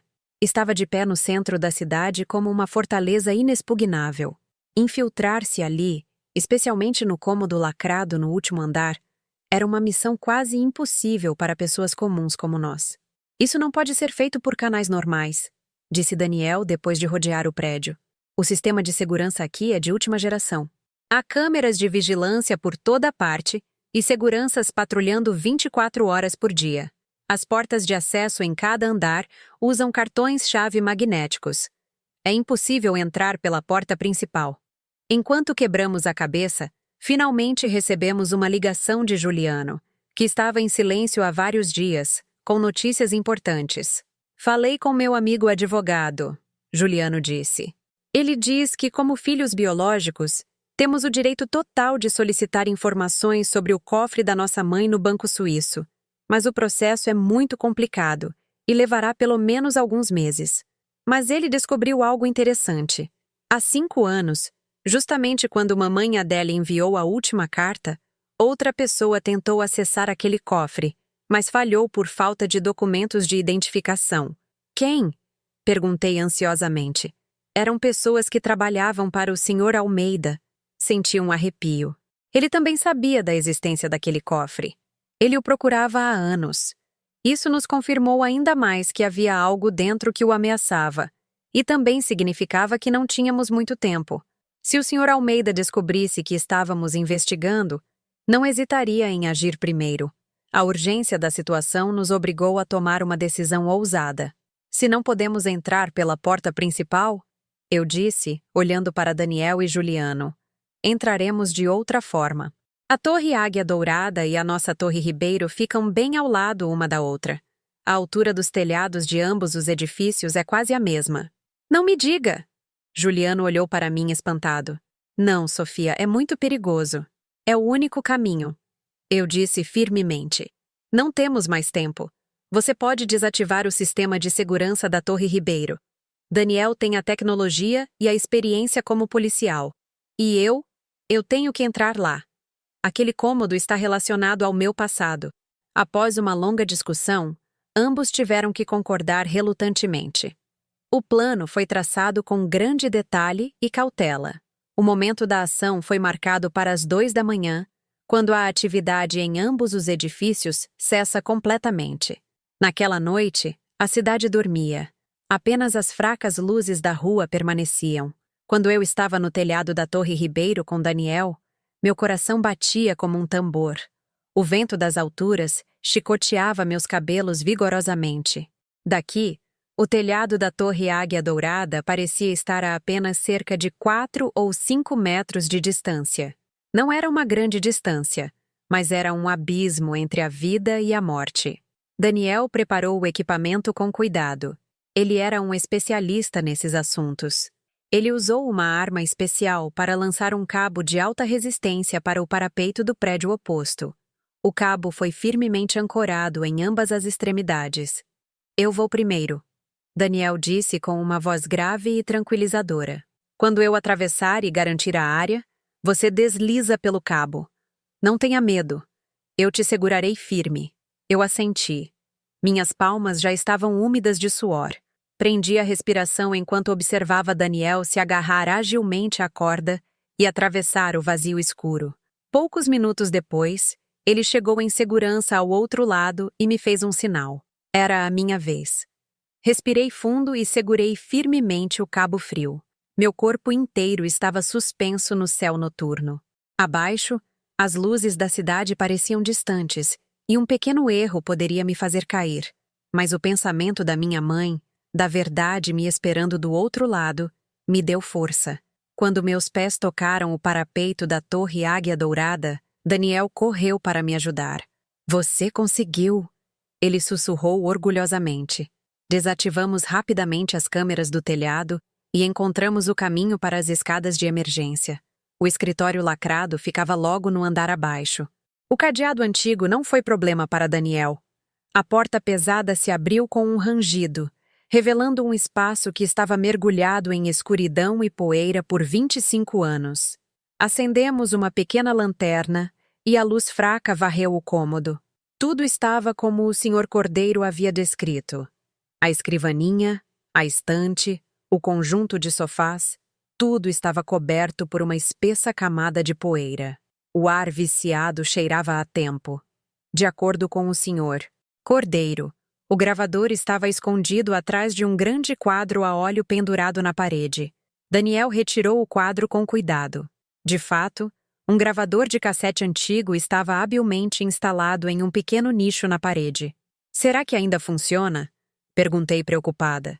É difícil dizer, Daniel respondeu. Mas vamos levá-lo conosco de qualquer maneira. Enquanto Daniel desmontava o dispositivo, comecei a procurar mais. Intuitivamente, senti que tinha que haver algo mais naquele cômodo. A luz da minha lanterna varreu a estante. Centenas de livros antigos de capa de couro, a maioria sobre gestão e direito. De repente, lembrei-me de um hábito do meu pai. Como diretor financeiro, ele também sempre carregava um pequeno caderno onde anotava as coisas mais importantes, segredos que não queria que ninguém soubesse. O presidente Revivas teria um hábito semelhante. Comecei a puxar os livros um por um, folheando as páginas rapidamente. E quando peguei um livro grosso de direito intitulado Justiça e Verdade, notei que ele parecia estranhamente pesado. Ao abri-lo, meu coração parou. O interior do livro estava oco, deixando espaço suficiente para um pequeno caderno de capa de couro preto. Peguei-o com as mãos trêmulas. É isso. Tem que ser isso. Justo naquele momento, ouvimos passos e um murmúrio fraco de vozes vindos do corredor. Verifiquem bem a área do telhado. Acho que vi uma sombra suspeita. Meu coração afundou. Havíamos sido descobertos. Os seguranças do prédio estavam patrulhando. O caminho de volta estava bloqueado. Estávamos presos neste cômodo secreto. Os passos no corredor estavam se aproximando. A luz das lanternas da equipe de segurança se infiltrava pela fresta da porta, criando sombras fantasmagóricas no cômodo empoeirado. Senti um nó no peito e um suor frio escorreu pelas minhas costas. Se fôssemos pegos aqui com essa evidência em mãos, todo o nosso plano seria arruinado. Seríamos acusados de invasão, e o caderno e o gravador nunca veriam a luz do dia. Daniel me fez um sinal para ficar em silêncio. Ele rapidamente apagou a lanterna e me arrastou para trás de um armário de arquivo antigo e enorme. Prendemos a respiração, tentando não fazer o menor barulho. Ouvimos o tilintar de uma chave na fechadura. Meu coração estava prestes a explodir. Eles vão entrar. Este cômodo está lacrado há muito tempo. Quem entraria? Disse uma voz. Melhor prevenir do que remediar, respondeu outra. Ultimamente, o chefe nos pediu para monitorar esta área de perto. O chefe devia ser alguém a serviço do Sr. Almeida. Apesar de tantos anos, ele ainda mantinha este lugar vigiado. Isso confirmou ainda mais que ele sabia muito bem o que estava escondido aqui dentro. A fechadura clicou e a porta se abriu com um rangido. Um feixe ofuscante de luz de lanterna varreu o cômodo. Daniel e eu quase paramos de respirar, pressionados contra o armário de arquivo frio. Felizmente, o armário era muito grande, e estávamos escondidos no canto mais profundo. Não vejo nada aqui, apenas poeira e teias de aranha, disse a primeira voz novamente. Vamos, Vamos checar outros lugares. Eles ficaram na porta por mais alguns segundos. A luz varreu o cômodo novamente e então a porta bateu. Ouvimos o fecho se trancar novamente e os passos recuaram. Estávamos seguros. Pelo menos por enquanto. Soltei um suspiro de alívio, sentindo minhas forças falharem. Daniel me fez um sinal para esperar um pouco mais. Cerca de 10 minutos depois, quando tivemos certeza de que a equipe de segurança havia se afastado, ele ligou a pequena lanterna novamente. Temos que sair daqui agora, ele sussurrou. O caminho por onde viemos não é mais seguro. Mas como? A porta principal está trancada e há seguranças no corredor. Estávamos completamente encurralados. O olhar de Daniel varreu o cômodo e parou em uma pequena janela de ventilação perto do teto. É a única saída. Aquela janela era muito pequena e alta. Mal dava para uma pessoa passar. Além disso, ela dava para a fachada do prédio. Do lado de fora, havia apenas uma saliência estreita, mal um palmo de largura, que corria ao longo da parede. É muito perigoso. Balancei a cabeça. É a única opção, Daniel disse firmemente. Você confia em mim? Nesta situação crítica, sua calma e determinação eram meu único apoio. Eu assenti. Daniel puxou a velha escrivaninha até a parede e empilhou uma cadeira em cima. Ele subiu primeiro e destrancou a janela com cuidado. Uma rajada de ar frio da noite invadiu. Aquela saliência leva a uma sacada de emergência no final do corredor. Ele explicou. Fica a cerca de 10 metros de distância. Eu irei primeiro e voltarei para te ajudar. Você só precisa abraçar a parede e caminhar bem devagar. Com isso, ele escalou a janela e pisou cuidadosamente na saliência estreita. Meu coração disparou observando-o.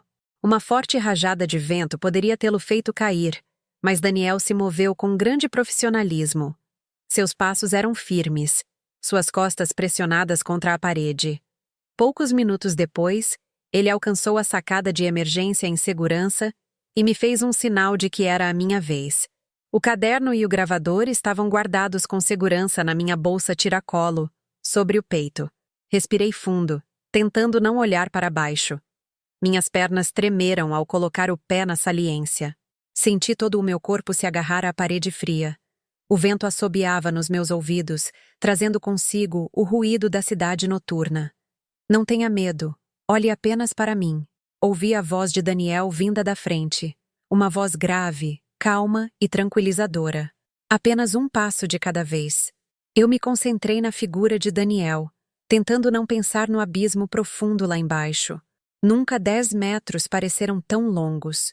Quando minha mão finalmente tocou a que Daniel estendeu para mim, senti como se voltasse à vida. Descemos vários andares pela escada de emergência e depois encontramos um caminho de volta para o hall principal. Felizmente, a equipe de segurança estava patrulhando outra área. Voltamos rapidamente para o telhado e atravessamos de volta para a Torre Ribeiro pelo cabo. Quando meus pés tocaram o chão familiar, desabei, ofegante. A fuga sufocante finalmente havia terminado. De volta à segurança do meu apartamento, não descansamos, mas imediatamente começamos a examinar o que havíamos trazido. Juliano também havia chegado e ouviu nossa história com uma expressão preocupada. Daniel abriu o gravador antigo com cuidado. Depois de mexer um pouco, conseguiu fazê-lo funcionar. Prendemos a respiração e apuramos os ouvidos. A velha fita cassete começou a girar, emitindo o ruído do tempo. E então ouvimos uma voz familiar, a do presidente Revivas, meu pai biológico. Ele estava falando ao telefone. Não concordo, vice-presidente Almeida. Esse projeto tem muito risco. O fluxo de fundos não é transparente. Não posso aprová-lo. Após um breve silêncio, sua voz ficou mais cortante. Eu já te disse. Não tente me enganar. Eu sei o que você está fazendo nas minhas costas. Se você não parar, eu revelarei tudo para o mundo. A ligação terminou, e meu coração disparou.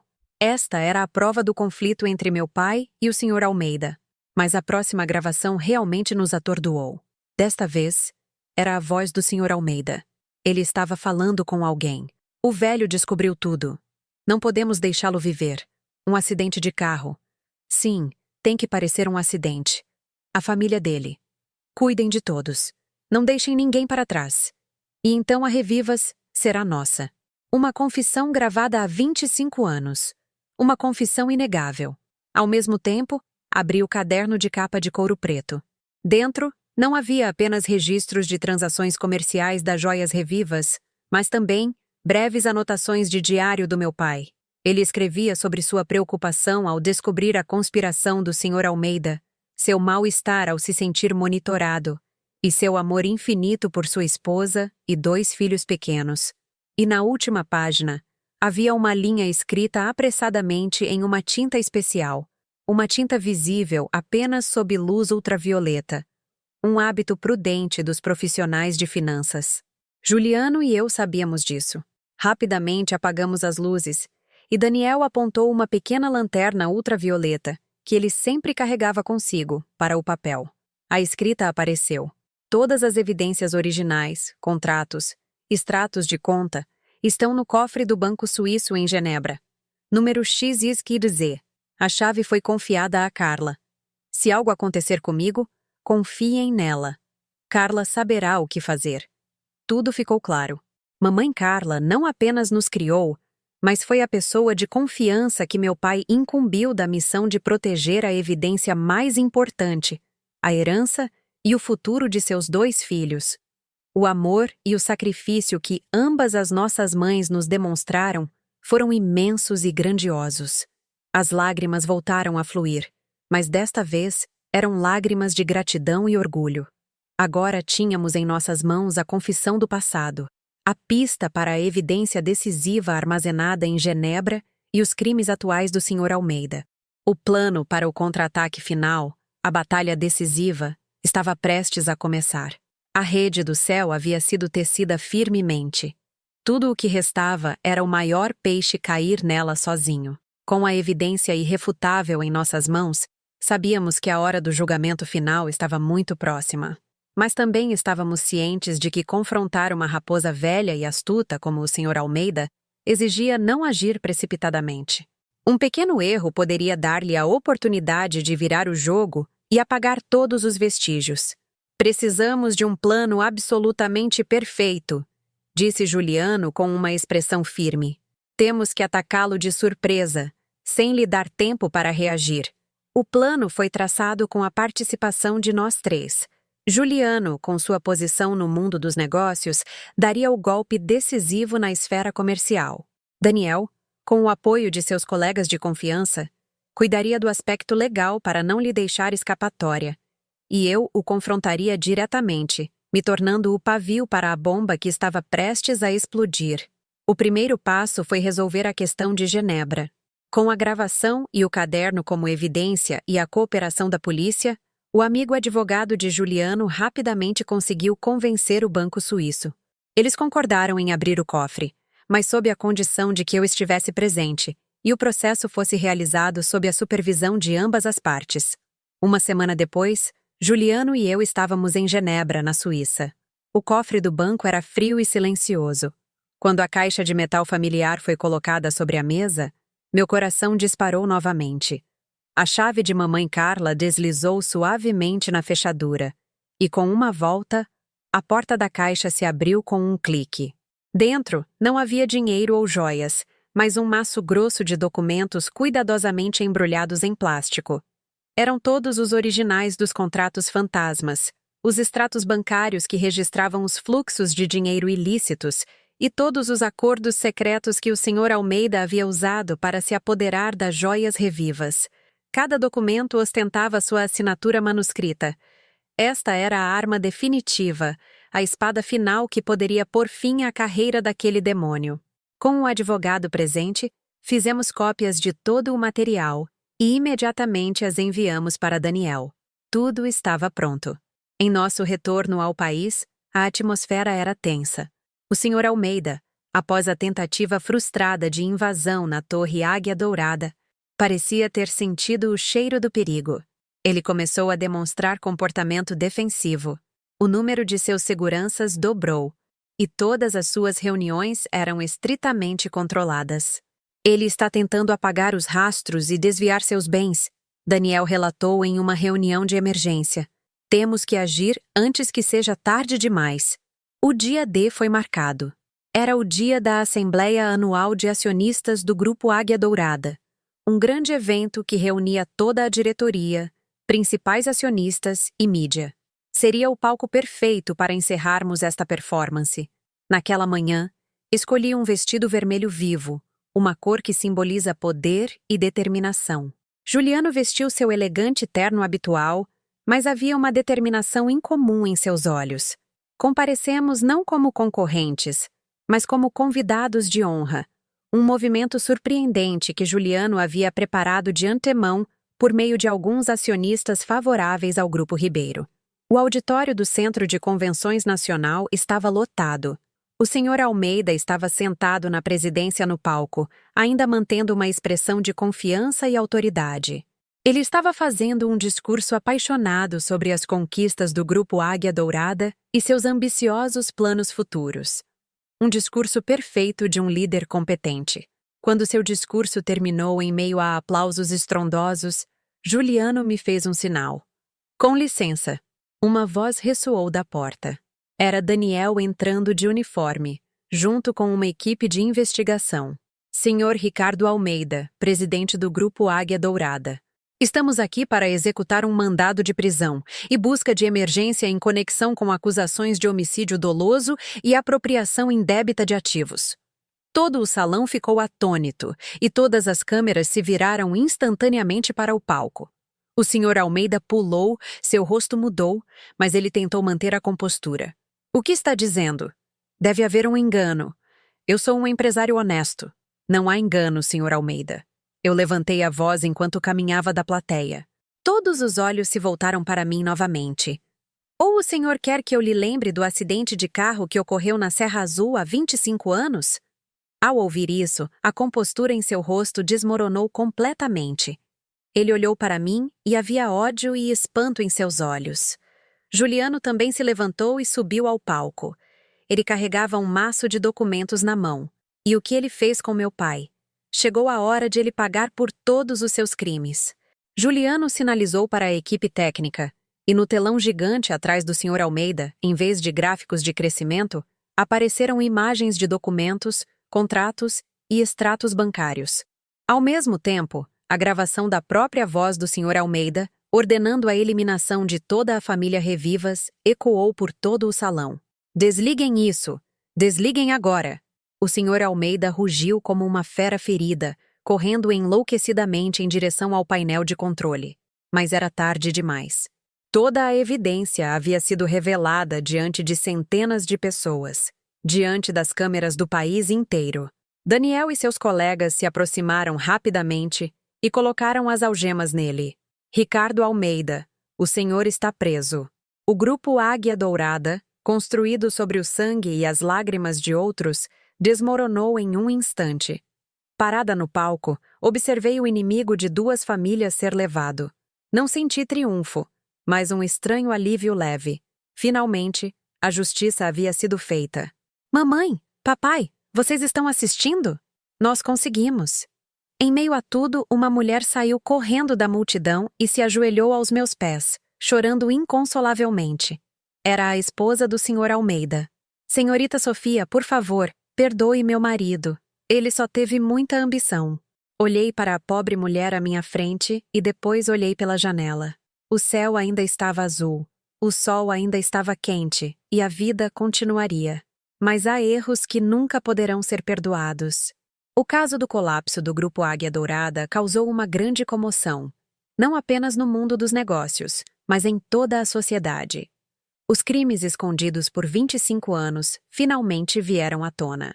A mídia noticiou e analisou a crueldade e astúcia do Sr. Almeida dia após dia.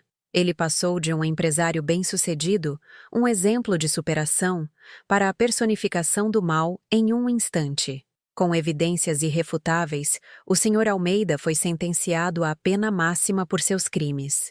Seus cúmplices, os subordinados que o ajudaram por anos, também foram levados à justiça e receberam o castigo que mereciam. Após o julgamento, nossas vidas voltaram gradualmente ao normal. O Grupo Ribeiro, após eliminar um concorrente desonesto, teve um desenvolvimento espetacular. tornando-se uma empresa não apenas financeiramente sólida, mas também respeitada por sua ética nos negócios. Juliano, após vingar seu pai, parecia ter se livrado de um peso enorme. Ficou mais alegre e aberto, e passou mais tempo com sua pequena família. Quanto às joias revivas, como únicos herdeiros legítimos, Juliano e eu decidimos não ficar com ela. Estava manchada por muito sangue e lágrimas. Decidimos vender todos os ativos do grupo, e uma parte foi usada para indenizar as vítimas e suas famílias que haviam sido prejudicadas pelas práticas ilegais do Sr. Almeida. O restante foi destinado a criar uma fundação de caridade chamada Fundação Adele Carla, uma fundação para ajudar órfãos e mulheres em situações difíceis. Foi a melhor maneira de honrar e agradecer às nossas duas grandes mães. Um ano após o encerramento do grande caso, recebi uma carta. Não um e-mail, mas uma carta escrita à mão de um endereço na França. A caligrafia estava muito mais fraca, mas a reconheci instantaneamente. Era a caligrafia de mamãe Adele. Meus queridos filhos, Juliano e Sofia, quando lerem esta carta, a mamãe estará em um lugar muito distante. Desde a explosão no casamento até o julgamento final, a mamãe viu tudo. Vocês foram muito corajosos e fortes. A mamãe está muito orgulhosa de vocês. Sei que talvez nunca perdoem a mãe que os abandonou por décadas, mas eu realmente não tive outra opção. A morte de outrora foi a única maneira de protegê-los das garras daquele demônio. Tive que viver com tormento, saudade e culpa. Mas saber que vocês estavam crescendo em segurança sob o amor da minha irmã Carla fez todo o meu sacrifício valer a pena. Agora que o homem perverso pagou por seus crimes, o fardo pesado no meu coração pode finalmente ser liberado. Acredito que agora posso ir em paz e me reunir com o pai de vocês. Sejam felizes, meus filhos. Vivam uma vida verdadeiramente significativa em nome de sua mãe e de seu pai. Eu amo muito vocês. Adele. Junto com a carta, estava anexada a certidão de óbito da minha mãe. Ela havia falecido poucos dias após o término do julgamento do Sr. Almeida. Juliano e eu nos abraçamos e choramos. Eram lágrimas de tristeza, mas também de compreensão e paz. Finalmente pudemos chamá-la de mãe com paz em nossos corações. Minha vida, depois de tantas tempestades, finalmente encontrou um porto tranquilo. Daniel e eu decidimos fazer um pequeno e caloroso casamento em Fernando de Noronha, onde nosso amor começou. No dia do casamento, em vez de um vestido de noiva luxuoso, escolhi um elegante vestido de seda em um tom rosa suave, simples e puro. Na minha mão, em vez de um buquê, segurei firmemente a mão de Daniel, o homem que me acompanhou nos momentos mais difíceis. Juliano olhou para mim com um sorriso feliz. Seus olhos brilhavam de alegria. Luna, em um lindo vestido de princesa, espalhou pétalas de rosas ao longo do caminho que percorremos. Em meio àquela atmosfera calorosa, tivemos um convidado especial. Era o Sr. Cordeiro, o ex-motorista. Ele nos trouxe uma foto antiga dos meus pais biológicos em uma simples moldura de madeira como um pequeno presente. Senhorita, desejo toda a felicidade, ele disse com a voz trêmula. Eu aceitei o presente com o coração cheio de emoção. O passado havia ficado para trás, mas as boas lembranças e os bons sentimentos perdurariam para sempre. Naquela tarde, enquanto o sol se punha, Daniel e eu ficamos lado a lado, contemplando o horizonte distante. Um novo capítulo da vida, uma nova vida cheia de amor e esperança, se abriu diante de nós. Eu sabia que, a partir de agora, nenhuma tempestade poderia me derrubar porque ao meu lado sempre haverá pessoas que me amam incondicionalmente.